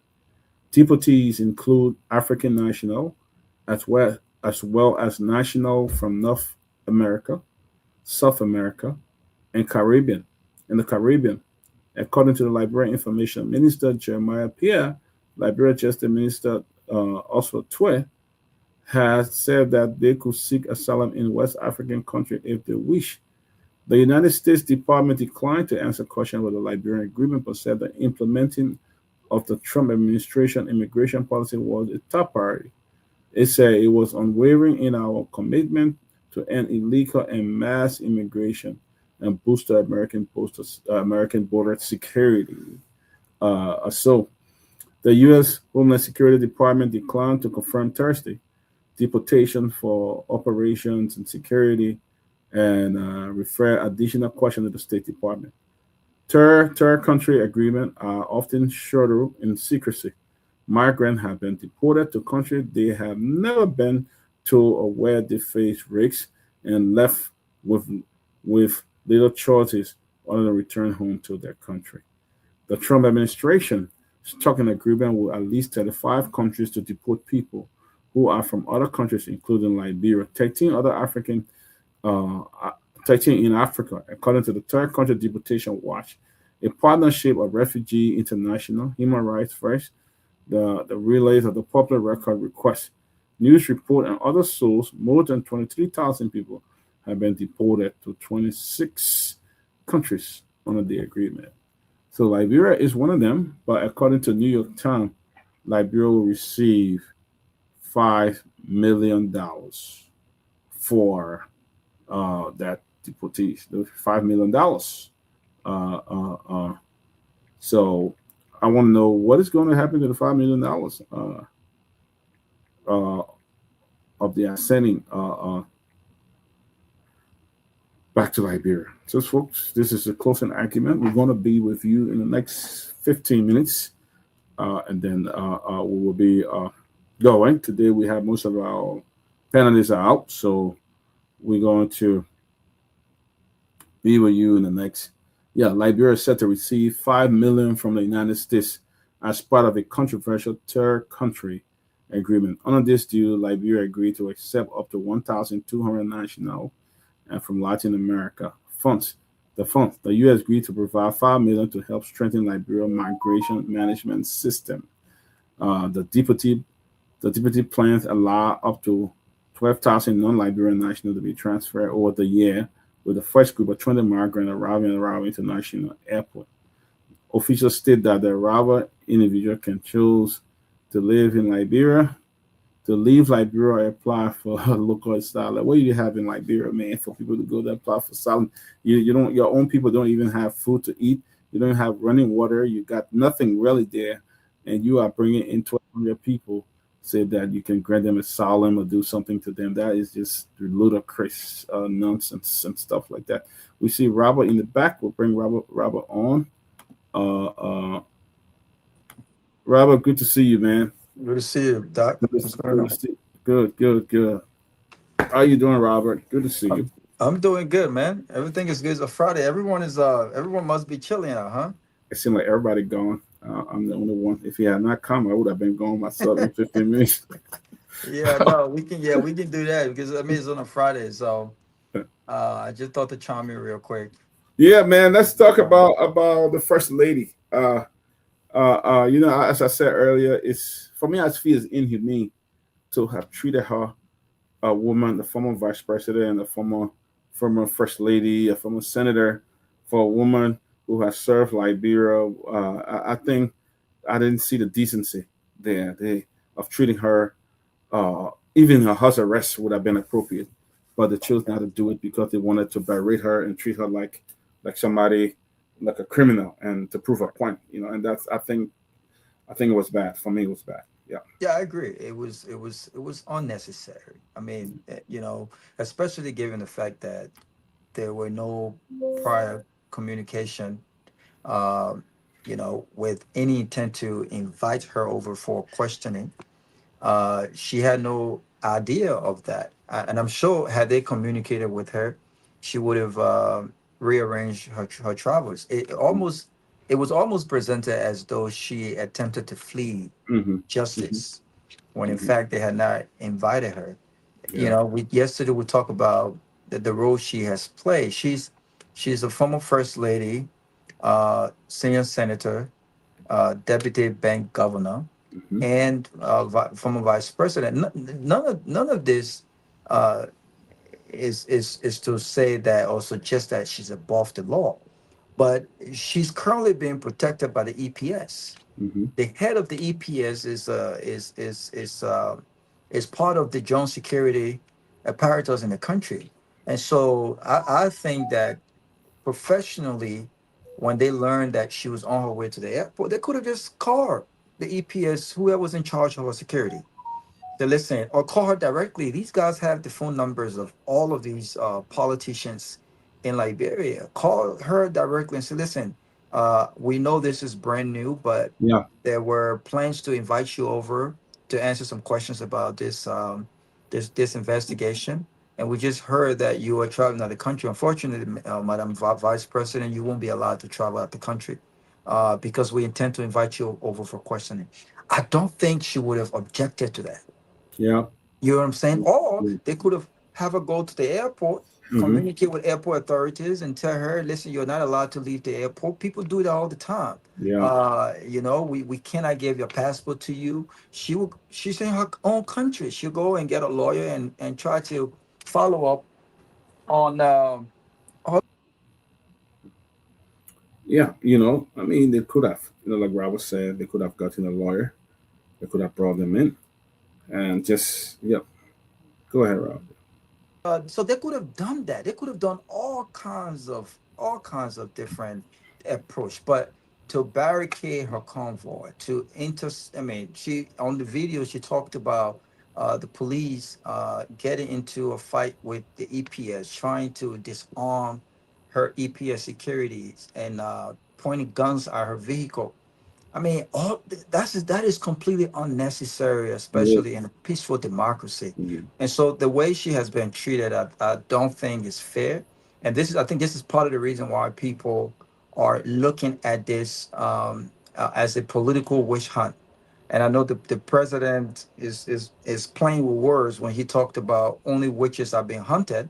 But again, we got to be careful how we treat Mm-hmm. each other. Yep. And because my fear is if CDC were to come back to power, where these people are in control of power, what would happen? What would be the narrative if they were to retaliate? That's my Yep. fear. That's Yep. what happened during the war. A lot of Yep. people who felt hurt and attacked and targeted by folks in power or position, those people were targeted during the war. If not them directly, their families were impacted. People got killed because of their last names and not because of what they did. But Yep. so we gotta be careful, man. But at the end of the day, if the fact shows that she's indeed is involved in this, if they can prove this in the court of law, we want everyone, regardless of their political or public status, to be held accountable for their action. But that there's certain ways to go about it, especially when she's not been charged, when she wasn't at the time was not a suspect. They were only calling her for question, and so it's just unfortunate. Yeah, it is. It is unfortunate. And now they had her sitting at the police station for hours, and then she finally was rushed to hospital and had to understand her pressure went extremely high, and she suffered from asthma, couldn't hardly breathe, and they had to take her to the hospital. And they're asking for additional days. The doctors are asking for additional days and things like that. They got heavy police present at the hospital and all of that and stuff like that. Like you said earlier, they have the EPS. EPS is higher than the police. Let's in some level. They are the presidential guy. They protect the president, and other government officials. I mean, you have an EPS. You could have instructed the EPS, hey, bring this lady to the place. Let her know she's not going to leave the country. Why are you sending police with gun and pointing gun at her to do what? To prove what? I want the investigation to go on, but equally so, knowing Joe Howard Tiller, it doesn't appear to me that she's the kind of person who would do things like that. I made reference to President Boakai. I remember when I was on Spoon, when President Boakai came, we escorted Stanton to see President Boakai with a lot of money. I mean, I was right there, and Stanton took a lot of money. I had his bag when he took up a huge sum of money and took it upstairs to President Boakai in his where he was staying, somewhere going to Maryland after Delaware Assembly there. I was right there. In fact, President Boakai even gave Tomalin George was there. Tomalin George gave everyone. I mean, President Boakai gave us a T-shirt and an African shirt and a hat. I still have my Personally, he handed it over to you guys. And, personally and stuff like that. We're saying Vice President Cone taking picture with some of those who have been allegedly accused of being arrested and to be involved in this situation. We see former Vice President Joe Howard Tiller were also with these people. I mean, so you can't just blanketly say that, she was involved. These people went to office. These people took picture. I mean, they say they have evidence. I'm looking forward. I don't want to get into this. But there's a similar things that have happened. Stanton gave thousands of dollars to President Boakai. I'm telling you, 50, 60. At one point, the car that President Boakai rode in when he came to the U.S., all the fleet of cars that were rented, it was Stanton who did that. He paid for those things and stuff like that. Yep. And some of the reason I see his frustration with them now is because the contribution he made to them. And not getting a dividend. Not getting it back. But on the other side, President Boakai accepted money from this man. Hundreds of thousands of dollars. Okay. And this man got arrested for a crime. So should President Boakai be investigated to know what happened and stuff like that? That's a fair point. Yeah. You see? So the thing is, Jack, I don't know what level of proof they have against the vice president, but I just felt that she should have been treated with some form of dignity, as the former Mr. Nagbe, good to see you. As the good to see you too, Jack. Robert, good to see you guys. Good to see you, Mr. Nagbe. As the former first president of the Republic of Liberia, I just thought she should have been treated with dignity. That's Yeah, but the other side, I think I just made a post about 10 minutes ago because I've been thinking about this, Dot, and this is just my MO. Like I kind of get really uncomfortable, when I'm amongst people. We've been to Liberia, and I've been in rooms where I've seen the individual involved. I've been in a lot of rooms where sometimes I get really uncomfortable because there are certain individuals that for a fact. A lot of folks that have close proximity to government officials. You look at the lifestyle that these guys are living, and you look at their working history, and you can't find any professional working history or a legit business that they've operated for Right. 10, 15 years. Yep. But yeah, these guys flying across Dubai, and at the time when old boy was in the U.S., Maryland, flying private jets, wearing all of these bling necklaces, and every time I'm in these spaces, I remember one time I got in my car and I told my boss, I said, I gotta go. And a buddy of mine who was close, who I'm not gonna name, he said, what's going on? Why are you leaving the party? I said, listen, I gotta go somewhere else. Because if it feels good when you're there, these guys are not paying for your drinks. You don't want anything from them, but you're just in that space. And knowing Yeah. that during politics, people are taking pictures and conversations being held. And it's just not unique to that, Mr. Nagbe. Just growing up as a young man in public space, it makes me uncomfortable when I'm in spaces with people that I know living a suspicious life. That something's gonna happen one day. You just can't put your hands on it, right? And so when you look at the former vice president, this is a very powerful woman. I'm baffled at the fact that she will have this person and her handlers will have this person, this characteristic, have this level of close proximity and easy access. It's one thing for people to reach out to you on social media. It's one thing, but for people to have your contact where they feel comfortable to have casual conversations, where for a woman in the space that she's in, I mean, there are national security concerns, right? There are classified information for her own protection. And to have this guy to just be free and comfortable enough to have a casual conversation with the vice president where she feels comfortable even speaking her Liberian, yes, or not in this diplomatic way that you would normally want to talk to people, but people that you're close. It scared me because they knew he could speak to her. This is not the first time. They knew he was in contact with her. They knew she would pick up his phone. That's the reason why they plinked to him. Even though I don't see much in the calls that in the exchanges that I've heard, but it just baffled me that this character will have this level of access to a woman of her caliber without any reservations whatsoever. No one is saying, Madam President, no. If this guy want to talk to you, he needs to come through me. He needs to come through me. I'm not even at the vice president level, Mr. Nagbe. But when I'm in Liberia or even in the US, I don't just talk to everybody. When I'm in Liberia, if you want to talk to me, talk to these people. And for a woman like that, I'm like, the people around you can make or break you.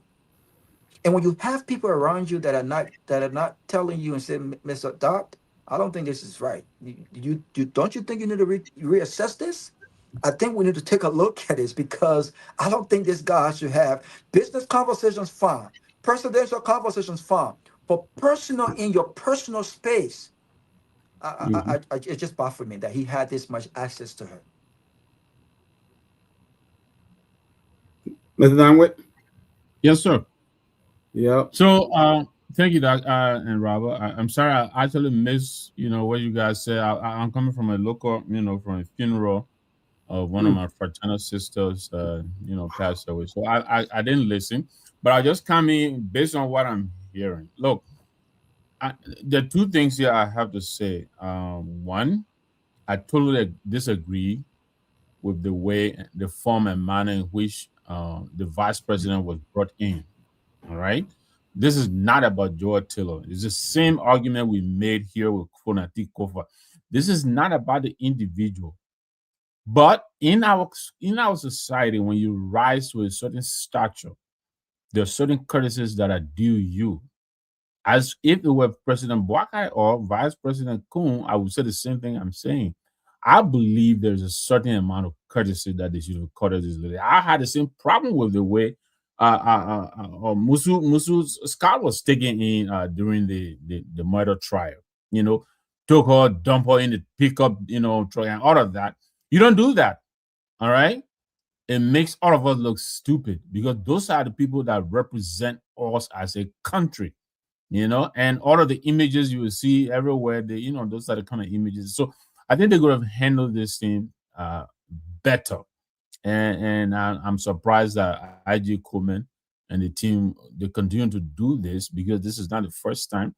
You know, they are projecting the image of the police as a gangster unit. This is not, you know, it's about policing is a science. You know, it's not about brute force, you know, and dominating and projecting strength all the time. No, that is not what policing is about. You know, it is about peace, security, making sure the citizenry feel comfortable and peaceful. So I think they could have found a better way to bring her in. Having said that, I agree with what Bravo is saying. The vice president has been in government or around government for almost 30 years. You know, she was a former first lady. She was a senator. She was a vice president. So I think she has an understanding of what happens when people are within the sphere of power.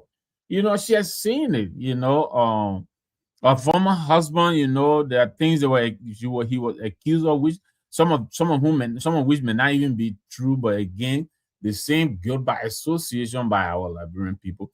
So I agree with Robert. I think our handlers should, you know, whether we should leave it on the handlers, I'm not sure. But and the things I'm hearing that she got on a flight and that was paid for by these people and went to a country in the Middle East and all of that, you know, if this is true, you know, I mean, then she should know better. You know, you and I know there is no free lunch. Nobody will just put you on a plane and take you to, you know, wherever. You should know that it's a quid pro quo. They are looking for something in return. So the fact that she was so exposed, I think is very concerning, you know. And so I am totally against the way she was treated, but I'm also against the law, you know. I hope this government will transparently conduct the investigation. And if she's found to be culpable, I think the law should take its course. You know, because I'm seeing some of the photos. Yeah, this is the age of AI and all of that, you know, but some of the things that we're seeing, I'm just still in shock. I am still really trying, you know, to wrap my head around what we are watching, what we're looking at. So, you know, I think there is a lot to be unpacked here, you know, and hopefully this trial, I don't know whether it will be, you know, they will open it to the press and all of that. And the evidence that they have, you know, they will present it so that, you know, hopefully we'll all take a look at what they are looking at. But it looks like, from what I'm hearing, Robert and Dr. Peabody, looks like these people have a lot on the vice president. So, you know, I hope she feels better. You know, I understand she's not doing very well. You know, my prayers to her. I hope she recovers. You know, and let's see or hear the evidence that these people have against her. But I can tell you, some of the photos that I saw, they look very, very compromising for this vice president, like I said, who has been in or near power for, you know, almost 30 years. I mean, you're talking about since practically 1989, since the incursion. The chancellor was the head of the incursion. She was already first lady then, by de facto. Yeah. Then she became the first lady NPRG government in Ghana, and came to Monrovia, became the first lady of the Republic of Liberia. You know, and then so I would think that she would know better. So, and I'm not passing judgment at all. I'm not even close. But I'm just saying, there are questions that I hope we'll all find answers to as the case, you know, unravels. Exactly, as you said, you know, the manner in which she was arrested, you know, I just felt there should have been some decency, at least get her on a house arrest and things like that would have been good, for her. That would have been, that's my only concern that I have. But they said they have a lot of evidence. I'm looking forward to see that, and I just made a share with Robert, a couple of years ago when we were on Spoon TV. I remember going to see President Barker with Stanton Weatherspoon. Okay. And it was Tomalin George and the other lady. We went to see President Barker. And I still remember Stanton had given me his bag to hold, and he took a very large consignment money. Very large consignment. Maybe it could have been around $40,000 or $50,000 catch. And took it upstairs to President Barker. I still remember the president first president came down at the time. He met us. All of us were given an African shirt. I still have the shirt that was given to me.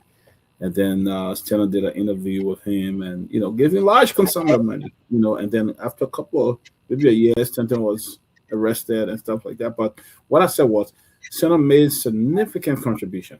I'm telling you, one I can personally attest to, a large consignment of money. I still remember those who were there. I remember the current ambassador, large, what's the guy named Charles Snyder was there.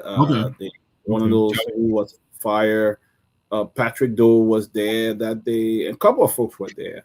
And we went there, and Stanton took this huge sum of money and told me to hold his bag and took it upstairs and stuff like that. And then a couple of years ago, few years, Stanton got into that problem, and so it's like all of our government officials sometimes become very vulnerable when it comes to people who have money.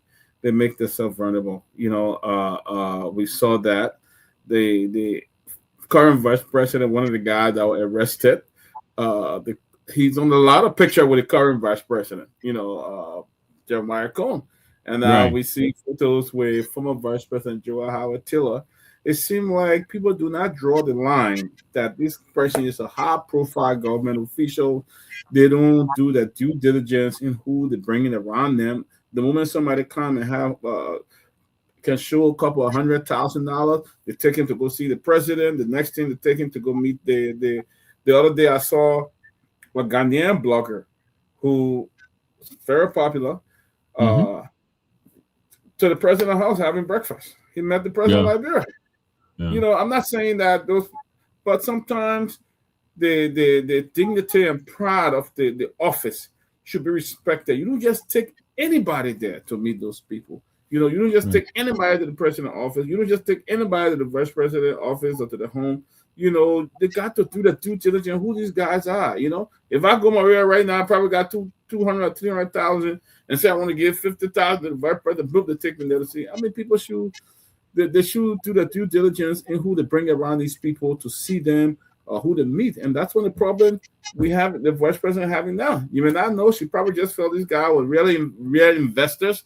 They really want to do it, and they ask her, "Oh, we need this from you," and then she probably provided the help. She may not be involved in the drugs at all, don't know what's going on, but because the level of assistance that she provided, that's why I got her in this mess. Maybe they could have been, I want to bring investor.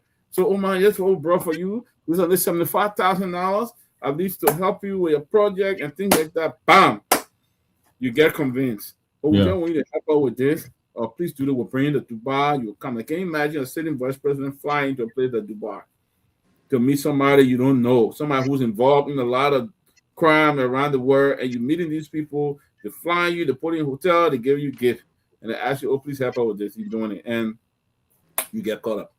So it's our leaders are not protected, and I even from the presidency, like you guys have said, our leaders are not protected. Because at the time, First President Barker didn't want to know where the money was coming from. They were bringing it, and they were cash stripped. Jake Kavakali were always coming to Stanton to ask for help, and when the money came, he was taking it to to the president, President Walker, stuff like that. So you see the frustration now with Stanton. Stanton gave them a lot of money, and now what he wanted, they don't want to give it to him. Right. So he they're against them because he spent a lot of money on them, a lot of them. Yeah, but the even I don't think that's even if I don't think it's a good thing if she's aware of it, but I don't think it proves anything that someone of a foreign investor, who is a multi-millionaire or a billionaire, will want to send a private jet to Liberia to have the vice president fly over to Dubai.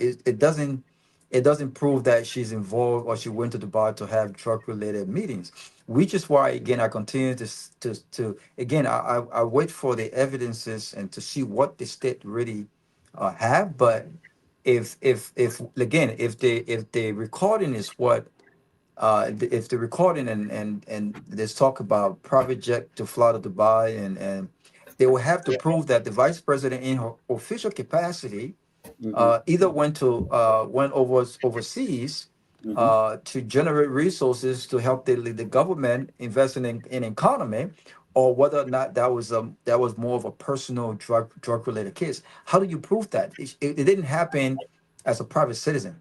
It happened in her official capacity as vice president. One can also argue that who's providing the private jet for Joseph Boakai? Who's providing a private jet for JMB? We don't know who these business partners are. They're in Africa. There could be traffickers for all we know. Some of these jets are coming from places that are very questionable. These are business folks that are massively corrupt. They haven't told us who these people are, but you see the president, being sent private jet to go to certain countries.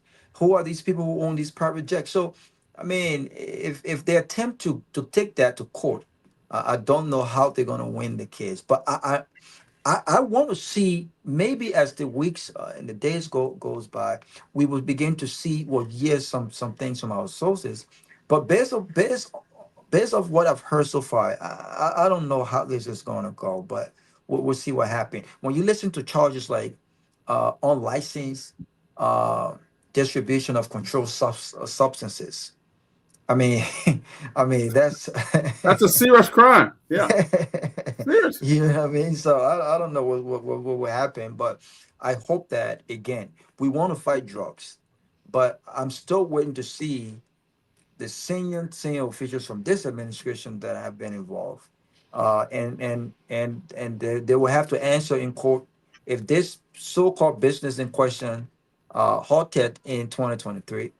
Under whose influence did it resume in 2025? We know that the business resumed in 2025.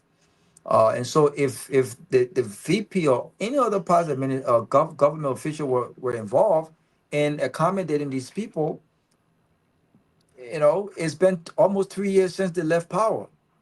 So what's going on then? Who's helping them now? And who those senior officials are? Who are they in this administration, right? And when are they going to be arrested? When are they going to be charged? So we'll see what happens. So let me say this quickly, Robert. You made some good points, but let me quickly remind you one. Any official of government, including the vice president, they have to seek permission for the president to leave the country. Minister, anybody. Now, the president himself has to inform the legislature when he's leaving the country. So there are checks and balances there to establish, because you're making the argument that who knows whether they were on official business. Yes, there will be paper trail that will establish that, yes, the vice president did inform the president or the president's office that she was going to Dubai. Then you have to specify why you're going to Dubai. That paper trail is going to be there. If the president is just flying the private jet over the place, you have the legislature will have some kind of paper trail that look.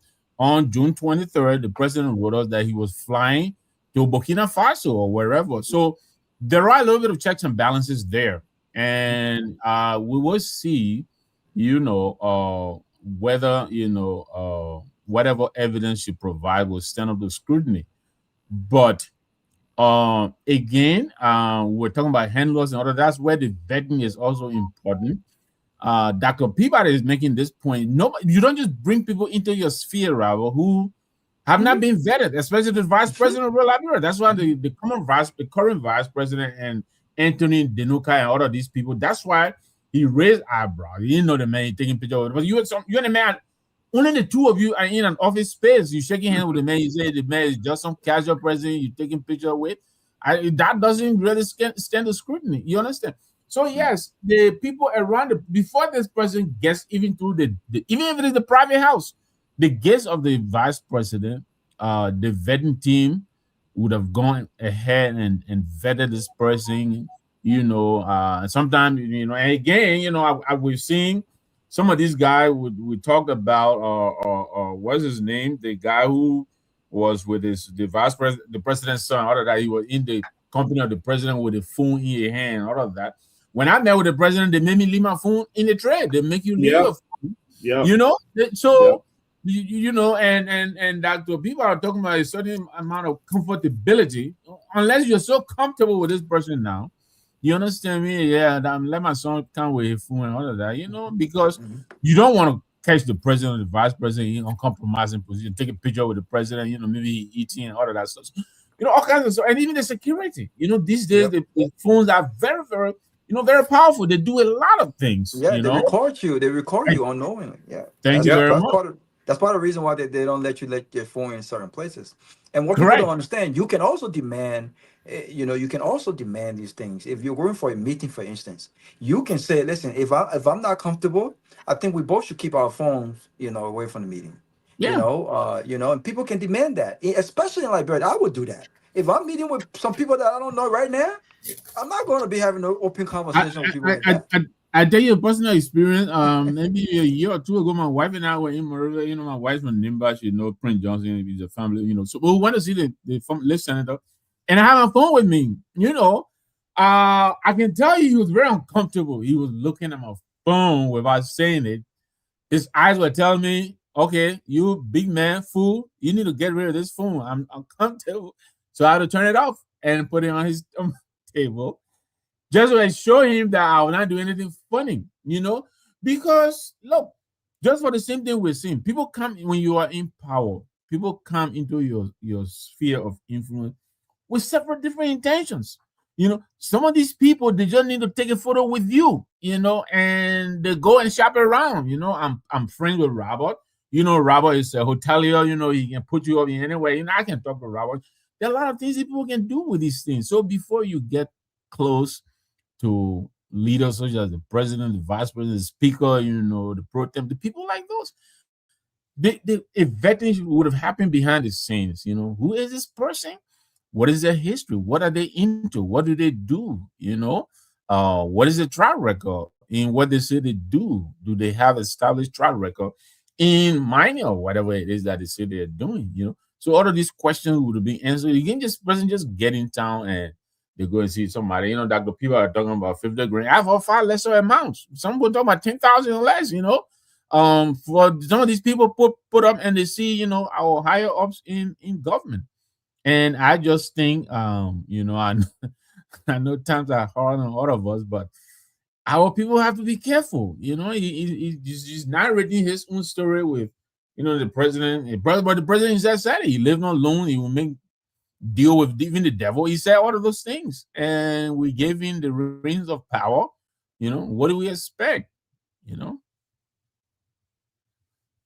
they can't even tell us who's building that, who's financing that place in Foya. That Foya, they can't tell who's financing it. We had a deputy minister on here. You were smart talking. We just wanted for you to get. That was a lie.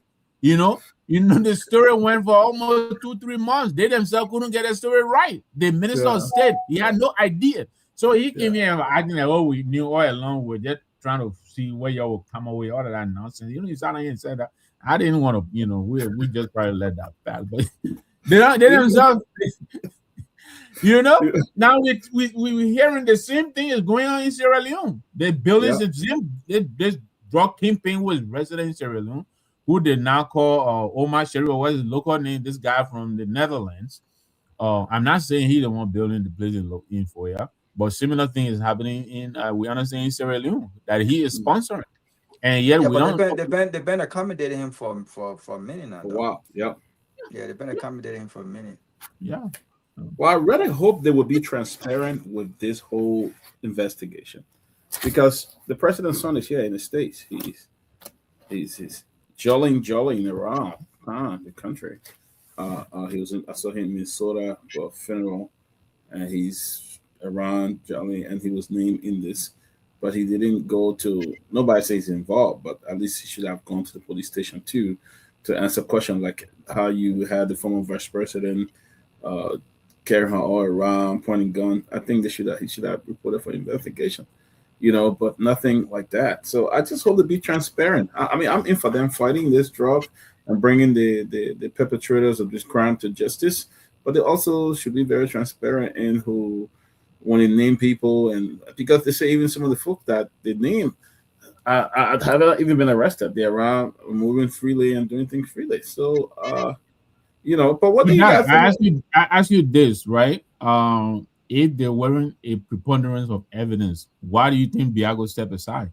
Mm-hmm. He stepped in himself, asked to be recused. And yet, do we know of any investigation going on him? None that you and I are aware of, I mean, do we need to name other people? So it is clear that, the way they're doing this, they have been selective. If you are for the government, you get special treatment. I mean, we're just talking about the vice president when they took her in. And then you look at the Jamal King fellow, the way he was taken in. You understand me? Clearly, there is, a preferential treatment going on here. But let me pass it over. I would say this.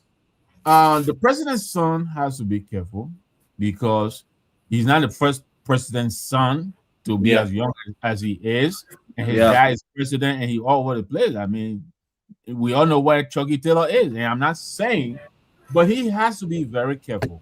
These things are transitory. After 6 years or 12 years, whatever it is, you have, he's young. He has a life ahead of him. So he just needs to be careful.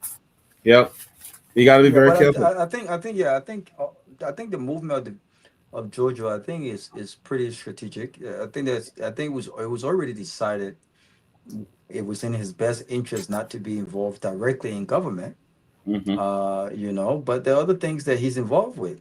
A lot of things that's happening that people don't know. Yeah. In preparation of whatever. And so but I don't know. As it stands right now, I can tell you, influence peddling. You know that influence peddling it can be rewarding even more than a government job. Absolutely. Obviously, president's son. I mean, you exactly. So definitely. And he playing a lot of roles in the mining era. He won a lot of roles. He's playing in there. The manager at the National Port Authority, who's on this welfare fraud allegation, it's a very close buddy to him. He was one of those who advocated for Sekou to go to that place. He and Louis Tama, who's the treasurer for the president. They both Louis live in Minnesota. She and her husband were just who's the director at JFK, Dr. Tama, who was the stepson of President Barker, I believe, who is accused of recently building. He built a big hospital just in recent time. Big hospital. President Barker was there to dedicate that building, and people were accusing them of even using resources from JFK and taking it to that hospital. But I know that they just built a hospital. President Barker, I remember, was there when they did the dedication of the hospital. And all of that was on. In fact, one of the guys from Closing Acumen wrote a long story on it. And went to the hospital, took pictures, and all of that hospital, stuff like that. So, Georgia has a lot of. And that's my fear. My fear is that at the rate that the Unity Party is going, especially after a particular, that's mentioned CDC, my fear, and is that.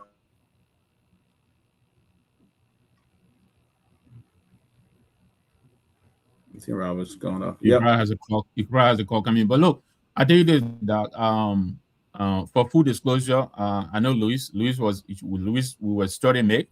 We were on Cotton together. She even knows my wife more than she knows me. but I know Louise very well. We're on Cotton together. She has always been a quiet person. I was shocked. We ran into her when we were in Monrovia, I think in January. The president was on his way, I believe, to Togo. And we flew on the same flight from Monrovia to Abidjan, I think. And then they branched out, I was shocked when I heard this. I heard you mention this a couple of times. I haven't taken much interest in it, but I will have to say this. Sekou Dougle, you just said your experience with Mr. Witherspoon and the kind of thing he did for the president. I've heard a lot of people say Sekou Dougle did similar thing for the president because he's been running this home for over 10 years. And I understand he's a very generous giver, and he has known this president for quite a while. So I won't be surprised if his proximity to the president is not similar to your experience that you had with your friend. Also, So I heard people say, Sekou has been very close to the president before he even became, president, and he's been around money for over 10 years. He's been running this home. If you take the average, that's about $3.6 million averaging a year. Even when you pay your staff and all of that, I understand the reporting talks about the expensive cars and things. He drove Mercedes Benz, BMW. So he has had some excess and some change to spare. And I understand even Henry Costa in his broadcast defending him said that he's been generous. He's been generous with his So again, and yet with all of this, we voted this president, but it's clear this president is beholden to a lot of people. A lot. Yeah, a lot. A lot of people. A lot of people, and some of these people are now in government. His son has run these people, and of course, he's rewarding most of these people. But the investigation, we said it here in Minnesota.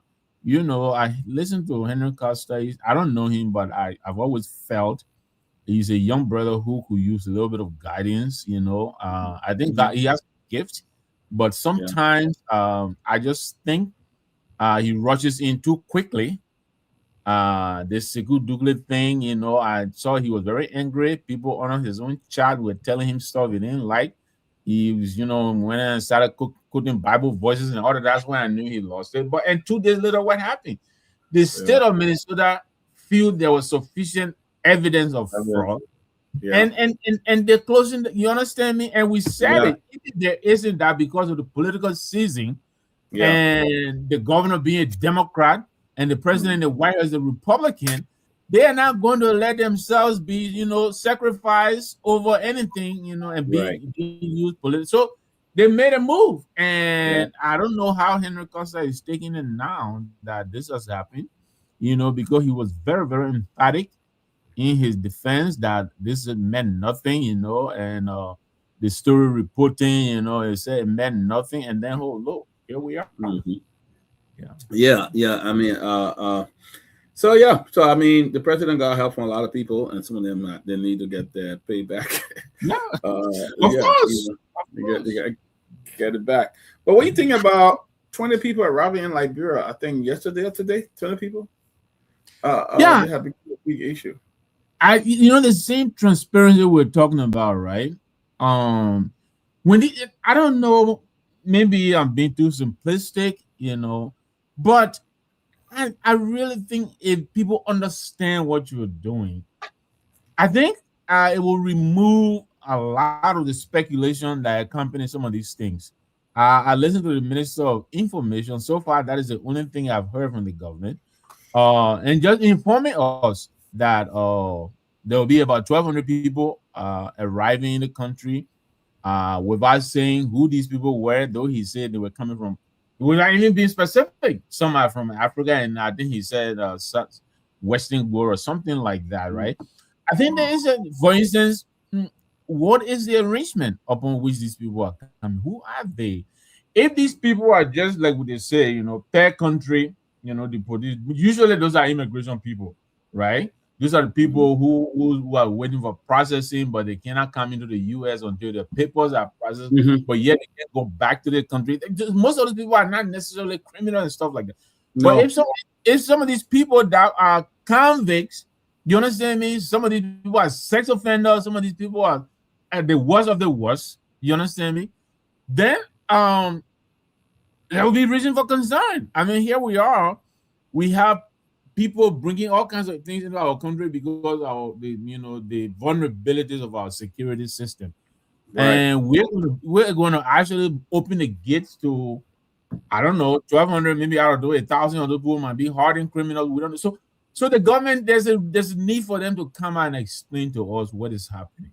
What is the country getting out of this? I saw some of the clips that some of our colleagues put in there. Already we are becoming a laughing stock. The laughing stock of our regional brothers and sisters, in the region, and for what? So again, I will pass it back to you, but I wish it would be a little bit more transparent. Explain to us what is happening, why you're doing this, what you hope to get out of it, how does the country benefit, and then we let us weigh the net. Is the net going to be positive for us? But there isn't much information on what is happening. I understand that. I just read in the New York Times that the U.S. government is offering $5 million to the Liberian government to help with their migration program and all of that. So I don't know what this money is going to do, how they're going to use it, because those people coming into Liberia, where they're going to be staying until they get a job, how they're going to be fed and stuff like that. You bring in people in your country. They don't know your country. They don't know anybody there. They don't have a job. Are you going to give them allowance until they go back to their country? Who's going to pay their way to go back? I don't know. I don't know how this is going to work. I really don't. Yeah. Are they prisoners? Do they need to be held, or are they free to walk around? What are they? Who are they? And 5 million. I mean, I have heard far bigger than that, but I'll go by that. I've heard. Yeah, but it's going to give them another $100-something million to help them with another project. There was something that somebody posted in the chat room. Maybe I'll play it, and then maybe in about 10 minutes for our listening audience. But you got to remember that while you're preparing that, there is maintenance that comes with this. I don't believe all of this will be just for, I think a part of it will be, I don't know, again, because of lack of information, we don't have the details. But who's going to be responsible for these people? There is a maintenance that comes with it. Look, some of these people who are in, just say for instance, people who are in the system, some of these people, they're averaging somewhere around, $300-400 a day, right? Just to take care of these people. So, I don't know the situation with these people, but they come with maintenance. They have to eat. Some of them may not be well. They have to be medically taken care of. They got to dress, the personal hygiene, there's a whole lot of stuff that is associated with this.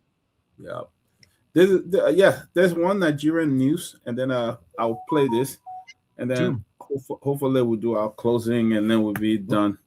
Absolutely. All the guys, everybody busy and they're leveling. Well, I just joined you too, so I think I'm a part of the pack. But I think Jerome is started, right? Remember? Yeah, Jerome, I understand he took a kiss back. Mr. Nagbe, go ahead. Let me just take the call. Go ahead. Sure. So I'm sure they took calls already, but ladies and gentlemen, it's nice of you to join us. This is Open Mic Friday, that, so we really don't have specific topics.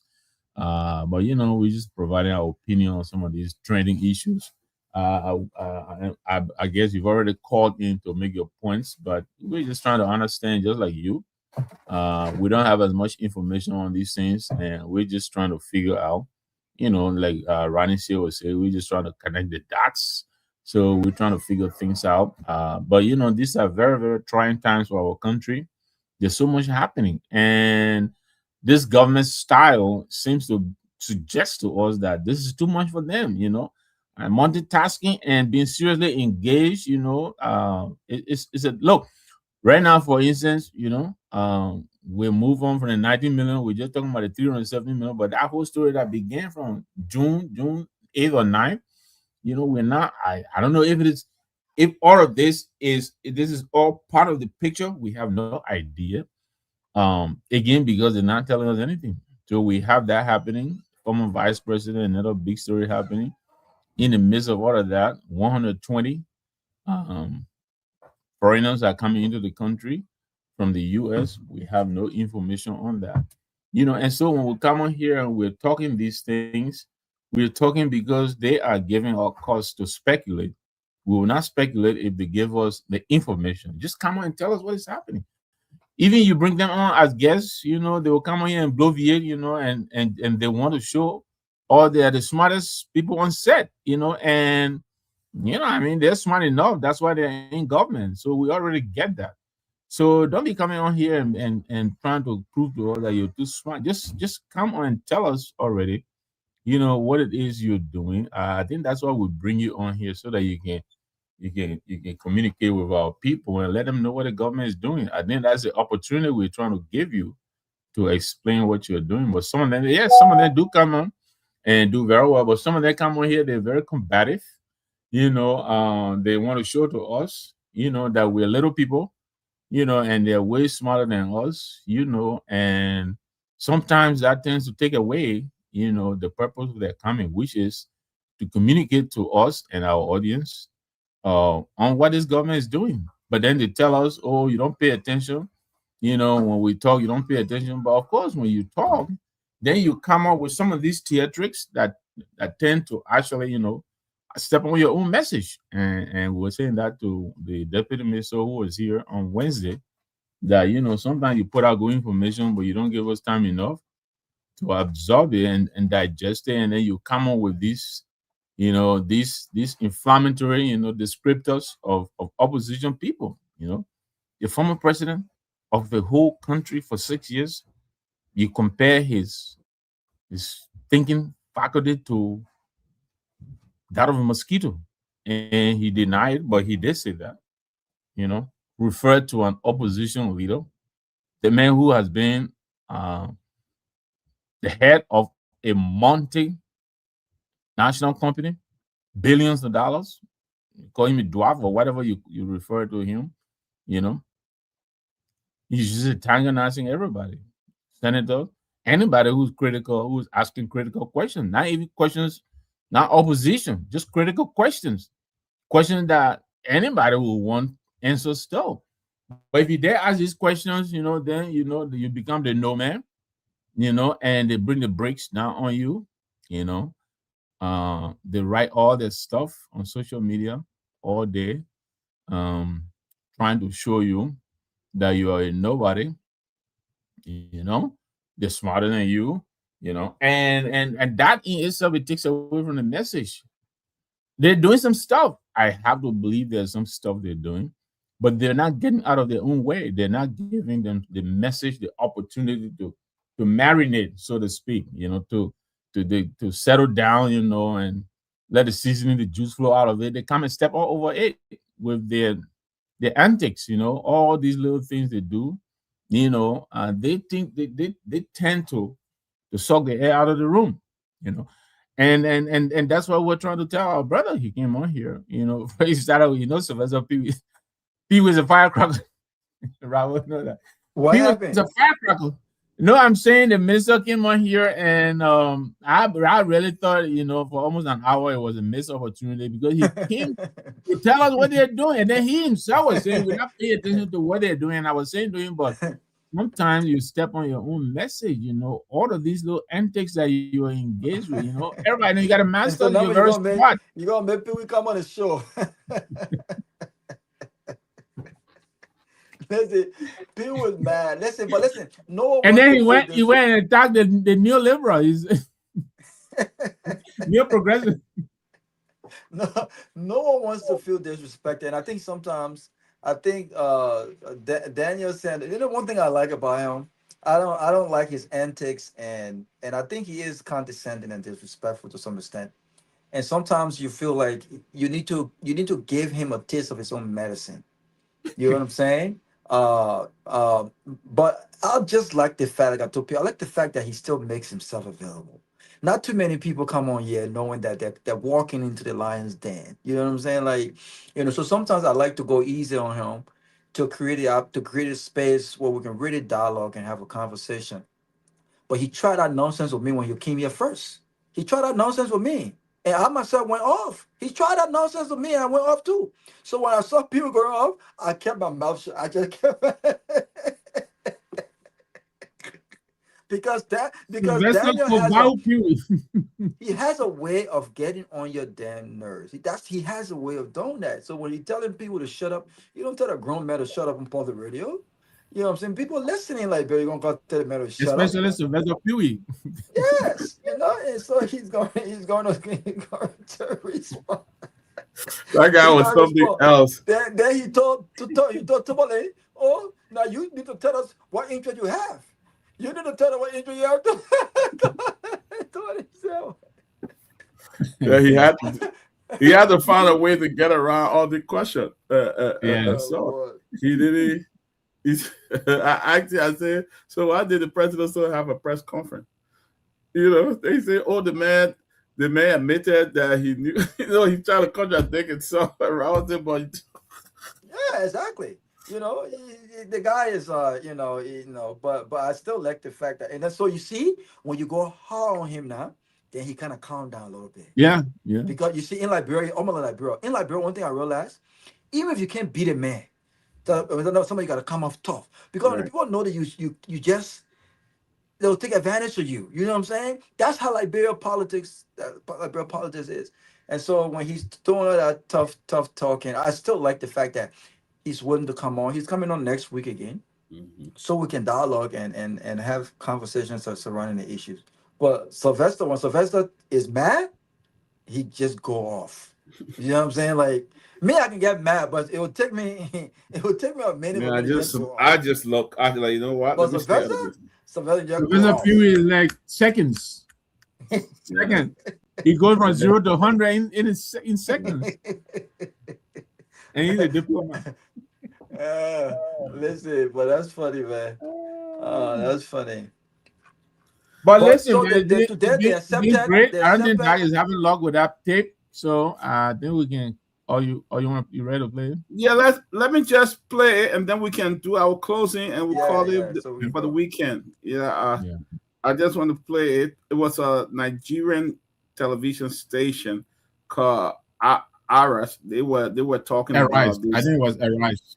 Arise. I mean, very interesting conversation on You didn't call that station Arise or Aris? I think Arise or something they called it, but I have it here. And then I will just play it, and then we can call it a day. I don't know why. Let me see. Seems like I'm having a problem down here. Yeah. Okay, here we go. Liberia, it has agreed to accept up to 1,200 deportees from the United States. None of those people are actually from Liberia. They are from other African countries, from the Americas, from the Caribbean, and they are being deported to Liberia, where it is believed that they have said that these people will have the opportunity to apply for asylum within Liberia or indeed move on to other countries. Liberia have also made clear that this is not a quid pro quo situation with the United States. Donald Trump, as we know, has been dumping many third-party deportees on the African continent, and Liberia is now the latest list of countries on the African continent to accept with welcome arms these deportees coming into their country. We have heard from their Minister of Information, who shed a bit more light on this subject. Let's take a listen to what he... Did you know? Okay, they have let me get this. They have their stuff on it. They have they gotta play the ad and put it back on. So he had to say, Liberia intends to accept up to 1,200 persons to be transferred from the United States of America within a year. The persons to be transferred to Liberia are third country nationals, some of whom may wish to seek asylum in Liberia. Honor the agreement or arrangement. Those to be transferred from the United States of America to Liberia will include citizens or nationals of African and Western Hemisphere countries who are medically authorized to travel. So interesting times ahead where we're looking at Trump's relationship with the African continent, especially where third-party deportations are concerned. I'd love to hear your thoughts. Okay, I mean, Femi, I don't know, but what's the deal in it for Liberia? How much are they getting? Because they said it's humanitarian. No. That's what they said. Or is it because Trump said his English is very good? The president of Liberia's English is very good. There must be something they are getting. When the UK wanted to bring people to Rwanda, it was paid for, right? They support projects and infrastructure. It was paid for. Yes, of course. Yes. Nothing. In other cases, it's going to be paid for. So Liberia, that is already a poor country, just wants to do it for free. Yeah. Is it because of the former American heritage they have? Well, they're making it clear. It might not be for free, but they're saying that it's humanitarian. They've also made clear that there's no quid pro quo between the two of them. There's nothing humanitarian about it. Are there Liberians there? Where? None of the 1,200 are Liberians, but there are some Africans. And they have said that if they choose to stay in Liberia, they can do so. People. See, Liberia did not choose that scientists should come to them. They didn't choose that intellectuals should come to them. It's criminals. And they say if they choose. Why is there always bad things Africa used to attract? At least we heard the war from Ghana. There were some of our West African brothers, and that's why they collected them and they dispersed them immediately back here. So you just choose to get the hardened of the hardened criminals, and you say they choose to stay here, and you're telling me that there's nothing involved. They should investigate too. They should. I don't think there's something. All right, there is something. Okay. Nothing goes for nothing. Al Jazeera reports that the US has committed $124 million to health infrastructure in Liberia. They also negotiated a visa deal last year that rather than 12 months, they extended to 36 months visa extension. There's something in it for Liberia. There's no country that is altruistic to the extent that you're taking back returnees. When your country itself has high unemployment rates, you have infrastructural challenges, your annual refugee intake as a country normally is about 1,169, not up to the 1,200 in one fell swoop from the United States. It's not humanitarian alone. And I do think, going back to Rufai's point, that it's quite unfortunate that deals like this are entered into by African countries like this for gain. What they couch it under is that, we're going to support the process by contributing money because we know that there'll be administrative costs into having these extra people in your country. It is money. The worst part of it, okay, let's assume that they weigh the options and this is a gain for the countries, that oftentimes the money is not even spent for what it's supposed to be used for. If you look at the history, there will be no transparency, corruption will erode the benefits, and the people themselves who would have to live with the reality of scarce resources even becoming more scarce because more people are going for those scarce resources will not even benefit directly from it. So it's, there are laws, there are suits, lawsuits in the United States and in Liberia against this. Liberia, in terms of the legal part of it, is signed to the UN Convention of Refugees. So there are certain criteria that they must meet to ensure that these refugees will be well looked after and that they have the capacity to look after them and give them dignity of life. Can Liberia meet that threshold? That is the big question. There's no African country that the people themselves have not protested this, but the leaders have taken the decision to take whatever it is that Washington is giving them in exchange for accepting these deportees. You're right. They are getting something to even help them strengthen their migration system. However, the issues we have seen in other countries in Africa about human rights, nobody in Liberia has raised those issues. Maybe those issues will still come to the fore and more details will be provided. But we still congratulate or thank Nigeria for refusing to be a dumping ground for the United States. Nigeria was one country. Okay. Guys, so that's it. I think it's a very, very, very fair statement from the Nigerian panelists of Irish TV. You know, I think it was very fair. But I want to hear your point on this, and then maybe we'll just close on this for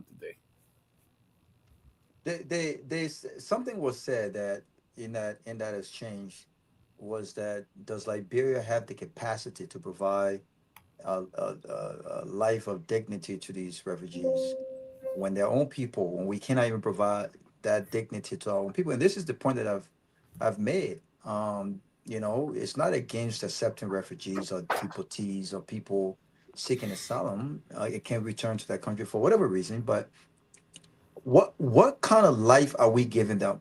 The Times have reported that Liberian government, and this is according to the New York Times, that Washington approved about $5 million payments in this deal. And so, where does this money go? What does this? I mean, $5 million is not. It's. I mean, is it to ensure that these people have homes? These are not necessarily families. These are people picked up from different corners and put on the plane. They don't even. Some of them didn't even know they were going to Liberia. I think 5 of them resisted even deplaning today in Liberia. They were later transported to Equatorial Guinea, based on what we've heard. And some of the folks had no idea that they were coming to Liberia, and they felt very disappointed that they had come to Liberia. And listen, Liberia is a sweet country, but let's face the fact: we can enjoy Liberia today because God has blessed us, and we can afford whatever we want to afford in Liberia. But how many Liberians in Liberia don't wish to leave Liberia if given the opportunity now? They're not leaving because they hate the country. They're leaving because they want to go to a place where there are opportunities, where they can work, take care of themselves, build a future for themselves and their family. The Liberian government cannot provide that for Liberians in Liberia, and we don't even have the blueprint to start that process. So what are you giving to these people, and how much? How much is $5 million? What can that do? And so we'll see what happens. It was the total was 1,200 people. I think this were 20 people landed today. And lastly, I'll close on this note. Security is a concern in Liberia right now. Some of these people are from Cuba. Some of these people are from Colombia. Some of these people are from Venezuela. These are not Liberians. Most of these people are not from Africa. They are coming from places where we're dealing with the same drug issue, and we don't even know who these people are. The Liberian government don't know the history of some of these people. They don't. But we're just accepting them. We're just accepting them. And if you were to do a poll today, and I'm sure that a lot of Liberians would have objected to this idea, but this is what we get when we have government and politicians who make decisions like this without consulting the Liberian people. They don't care whether or not people agree to it or not. They just make the decision based on what Washington DC throws at them, and I think this is what the Liberian government did. But we'll see how this unfolds. Tuffy, good to see you. We're just getting ready to roll out. But you've been following the show. We'll bring you in, then we'll come to Mr. Nagbe, and then we'll call it a day. But if you guys want to stay, you guys can stay. I gotta no, rush. man, it's fine then. I just hang out though. I miss hanging out with you guys this week, so I just hang out. That's all. Good to but see I can chime in. But chime in on what's going on, Chua Hawatila, and the new citizen we got coming to Liberia, our new brother. That's a good way to put it. Let me start with that. Kind of concerning, I think Robert kind of touched on most of the points I was considering. I was listening to a clip from Brothers, and they talk about our government told us that, there was nothing, it was just a bilateral agreement. There was no financial gain or anything. From the clip from Brothers said, I think 5 million or something, or money, they're going to give them, from a lot of, Robert talk about the security risk, but also, what's concerning is this government is not fully disclosing things. They're not transparent about this whole deal. Some of these people, they say, they are all Sallies, but some of these people got some violent history on them too. That's public information. And so they're not disclosing the arrangement made with these people. First of all, true transparency, that document should have been public. That before the people came to the country, that document that is signed, that should have been public information. It should have been out there. Now I wonder if the legislature or the Senate, if they sign off on this document. I haven't heard anything from any of them other than they're kind of quiet on this. So I don't know if they approve it before, and America will not force anything on you that you don't want. Nigerian people, they didn't take it, they didn't strangle them to say, whatever. I was talking to a friend this afternoon, and I said, these people are so desperate for money or to prove that they were better than the previous government. And so they're just doing crazy things. You don't even have the bandwidth to take care of your own citizens. You got enough crisis in your country. And you bring in foreign people to just dispense in the general population. And you're not even considering the risk with all these people and whatever they do to add to what you already have. So I think the foreign ministry or every last one of them, they need to come clean, explain this entire document. They need to explain what they signed up for, the security implications, the benefit, every part of it, why they're doing what they're doing. These people feel like they don't owe nobody explanation. They just come, they just do whatever they want, and they come and, give you 1% of the story, and that's it. They owe you no explanation, but they fail to realize that they work for us. And they need to be transparent and open to us in everything that they do. So I think it's concerning. I saw a picture where I think 20 or more of them. I don't know if more, came. That was yesterday. I saw or today. On the Joy Howard stuff, I've been writing a lot, and I've been all over social media with this. I'm not a seditious, of course, for no political party, but I stand for the truth. It doesn't matter what political party. Tomorrow, I may be advocating for ANC people, even though they think I'm the worst enemy. But if somebody's violated, I will stand for them. If I'll do the city for CMC, I will do it for any other party. Even the UP. Yesterday, we're fighting CDC for UP and everybody else. If CDC were doing it wrong, they were not governing right. We're saying it, but I hear people running all around talking about, the woman was running away. They told her not to leave. Look. Y'all have no respect for people in their country. You think since you like to compare the country, America with Liberia, you think if they were calling Joe Biden in for questioning, you think they were going to go put X around here and create that stupid scene you did to the airport just for questioning? So, she was on arrest. She was not on arrest. You call her for questioning. She was not running away. I don't understand how some people, they just take sound bites and run with it. Joy Howard will go stay in exile for 15 years or however long, run for allegations. She's better off staying in the country to face that allegation than to run away to Ghana or wherever place. But when she runs away, then they prove the allegation right. I, on my level, will never do that. So how much more a woman of that stature? Y'all don't think before you start talking, you just run with somebody and just start going, blah, blah, blah, blah, blah. Oh, she was running away. She was not a fly risk. This is the Vice VP. This is a woman of dignity. Whatever it is, even your claim, you said cartel told you that she they got gifts for her or she was trafficking drug, whatever it is. Just call her in. She told you, say, okay, I'll wait for my lawyer. Give her time. Okay, 24 hours, 48 hours. We need you to the police station. All of that was unnecessary, and just for questioning, even if we're on arrest. This is someone that served your country. That's your vice president. Even when people are in power, respect them just for the title. What's the dignity there? And now you cause her unnecessary health issues. She already have, from what I'm hearing from family and friends, because the stature of her age, she has pre-existing conditions. And now you cause her unnecessary stress because now the whole world see her as mother drug trafficker. I'm not gonna put my head on chopping block for anybody, but just knowing this woman, her history, people everywhere know that they have the Bible verse that say, bad company corrupts good character and stuff like that.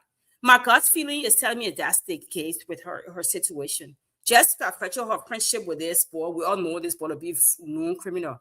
I don't think, and I may be wrong because I don't put my head on chopping block, but I don't know her like that. But I don't think that Joy Howard Taylor would knowingly traffic drug.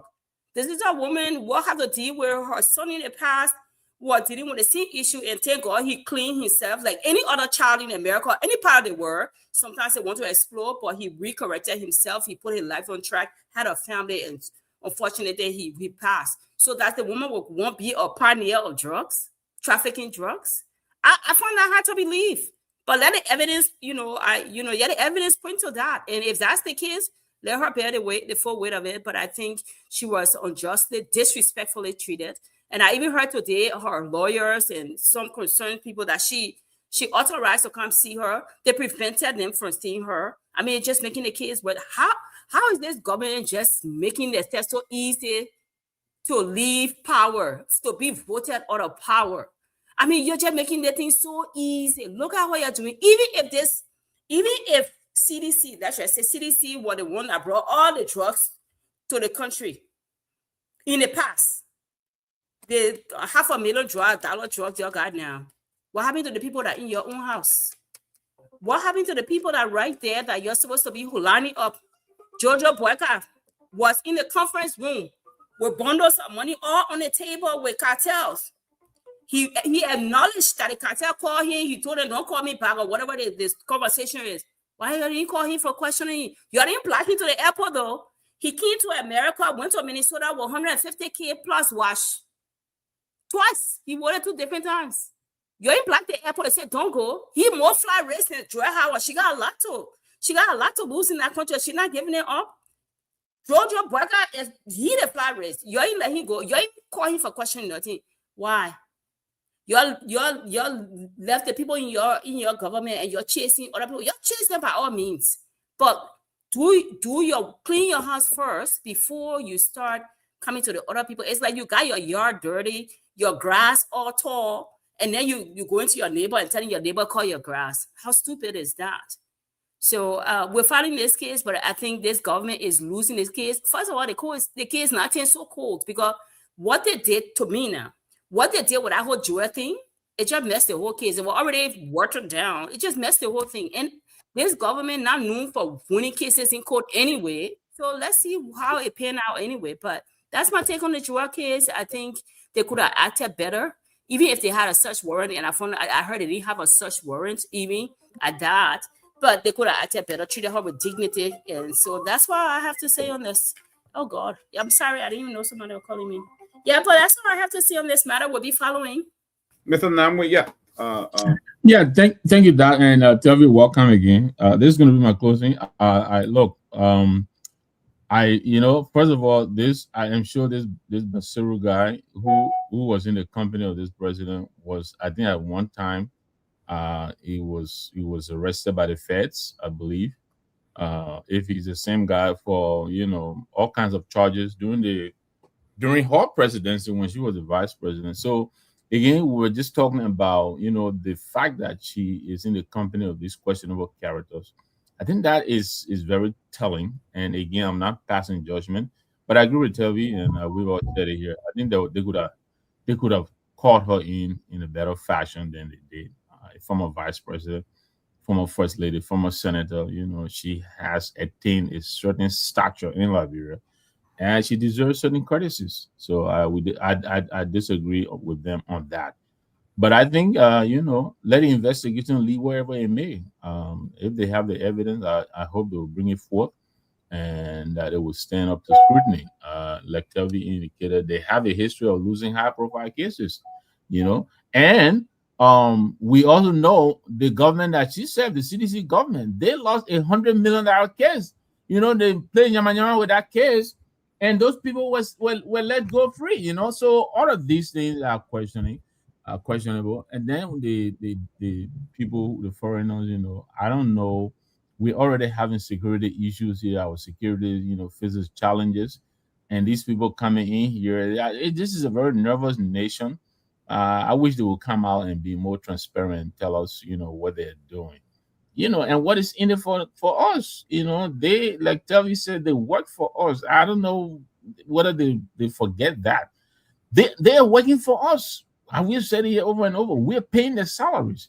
These people work for us, and therefore we're their bosses. And maybe they don't understand that. They owe us the courtesy of explanation, transparency. Come and talk to us and tell us what we're doing. maybe you're doing something even better than we will appreciate, because we don't know. If you came out and explained to us, and I hope they'll do that in the next coming days. But thank you very much. Great show tonight. I hope to be with you guys next week. 2 minutes. Are you coming on? I see 2 minutes coming on. So 2 minutes here. No, I cannot say good night.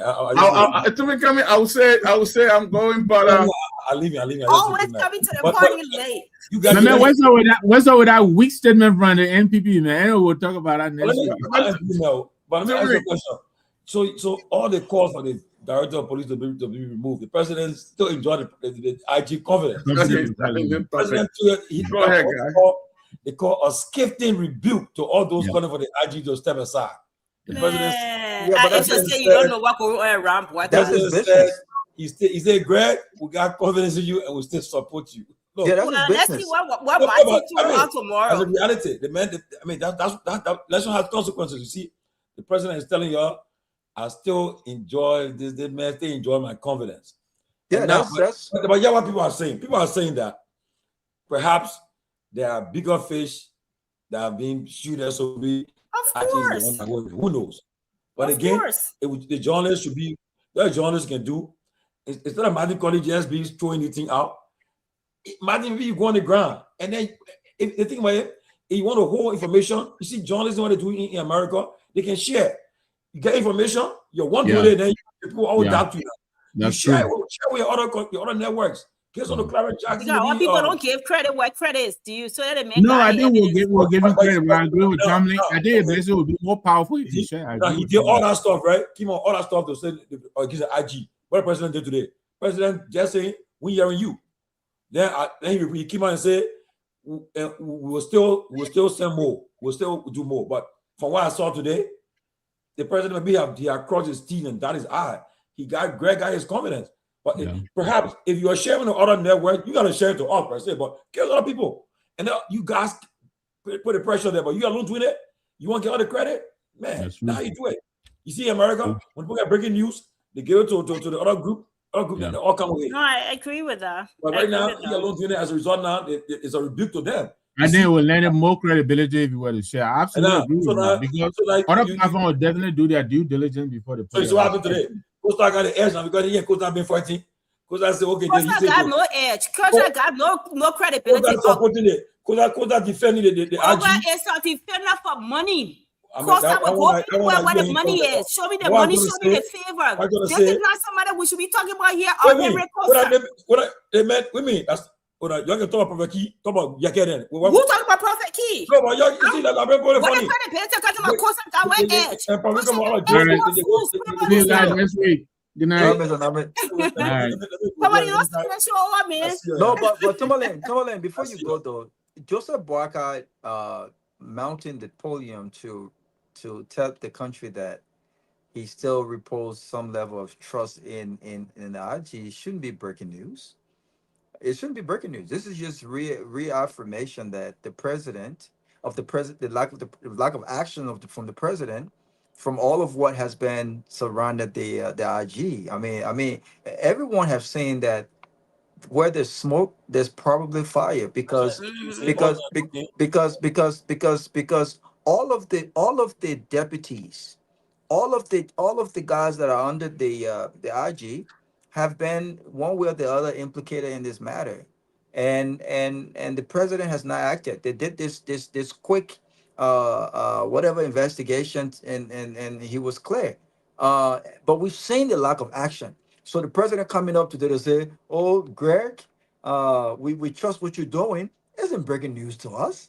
It might be breaking news to some other people, but we've seen. We've seen his lack of action. Robert, that's what they call a rebuke to those calling for the medal step. Well, I tell you that I tell you to the boycott even worth its salt. Because the thing about it is that if everybody around you, all your deputies, we are in America here. If all your subordinates got a problem, professionally, you will recuse yourself so the investigation can be clear and transparent. I agree. So the boycott, who's supposed to advise him, look, you need to step aside. You saw when our people, that airport thing go wrong, what Ernest Hughes did. And Ernest moved his that for them to try to be, so that it could be no conflict of interest. By the way, Ernest will be our guest next week. Hey, wait. Let me talk about it. Next week. So you are professional, you remove yourself so they can say, oh, there's no bias, there's no favoritism yet, so they let it go on. But the fact that Boyka can even see that, that's the problem there. Boyka don't even know what's happening around him. But besides that, he's seeing the truth and he's ignoring it. The fact that he can't even advise his chief of security to say step aside because all your deputies around here, and I don't, not that you're part of it, but I want an independent report, that tells you the kind of leader he is. Monkey see, monkey do, turn from the top. The last time we checked, Boga got 41 months to be president. Okay, listen. So he's the one calling the shots. He's the one. The president now. So now that's look, the opposition, the Liberian press, everybody should now be taking what the president did today to say, well, we got to get our acts together because you got to. There's nothing to get our act together about because everybody knows Brian doesn't lead. He's not a leader. He has a history. The historical data is there. He's not a leader. But for the 51% you're posting, he's a leader now. What do you expect? Who worked for the 1%? Tomalin, if the president likes, in the alliance brought him to power. If the president like it, you know what else he should do tomorrow or Monday? He should also have a press conference telling the NPA general managing director that he should disregard what's happening in Minnesota. He also has a trust. Listen, with that one, no, he got communists too. I'm sure there is no distinction yet. I'm sure no. But because Robert, the difference is that I'm sure Douglas this weekend he will be at the door of Mamaga Ability and Louis Tamba. And so, because there are people that are really dying. And Boyka will come and say he got his communists too. Because the American because the American people now telling Boyka say they man is corrupt, they men are correct. That tells you your homes now. Maybe Douglas will come and say, "No, I'll step aside." But he do it. You can stay there. When coming right away, bring him here and put him in jail. The action and the decision of a strong leader should not be influenced by Washington D.C. But all leaders then. Okay, so yeah, well, that's what they choose to do. But what I'm saying is, Joseph Boyka has 40 years of experience. He's an elderly man. The fact that he will see something as simple as this, will say, "Listen, young man, I think you should recuse yourself. Go and clear your name. You know, take 2 weeks or 1 month." Clear your name. You must wait for Washington D.C. to say, Mr. President, what happened in Minnesota? This is very important to the American people.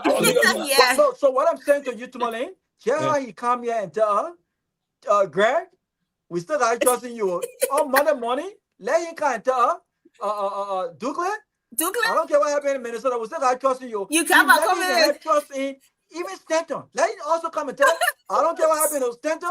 We still got trust in you. He's lucky he can have trust in all the suspected criminals that have business. But come 2029, we remind the president of the Unity Party who we have trust in and who we don't have trust in. That's all. Of course. And they're making it so easy. I don't know who's gonna win, but they're making it so easy for that person. I know definitely will not be this party. They're going.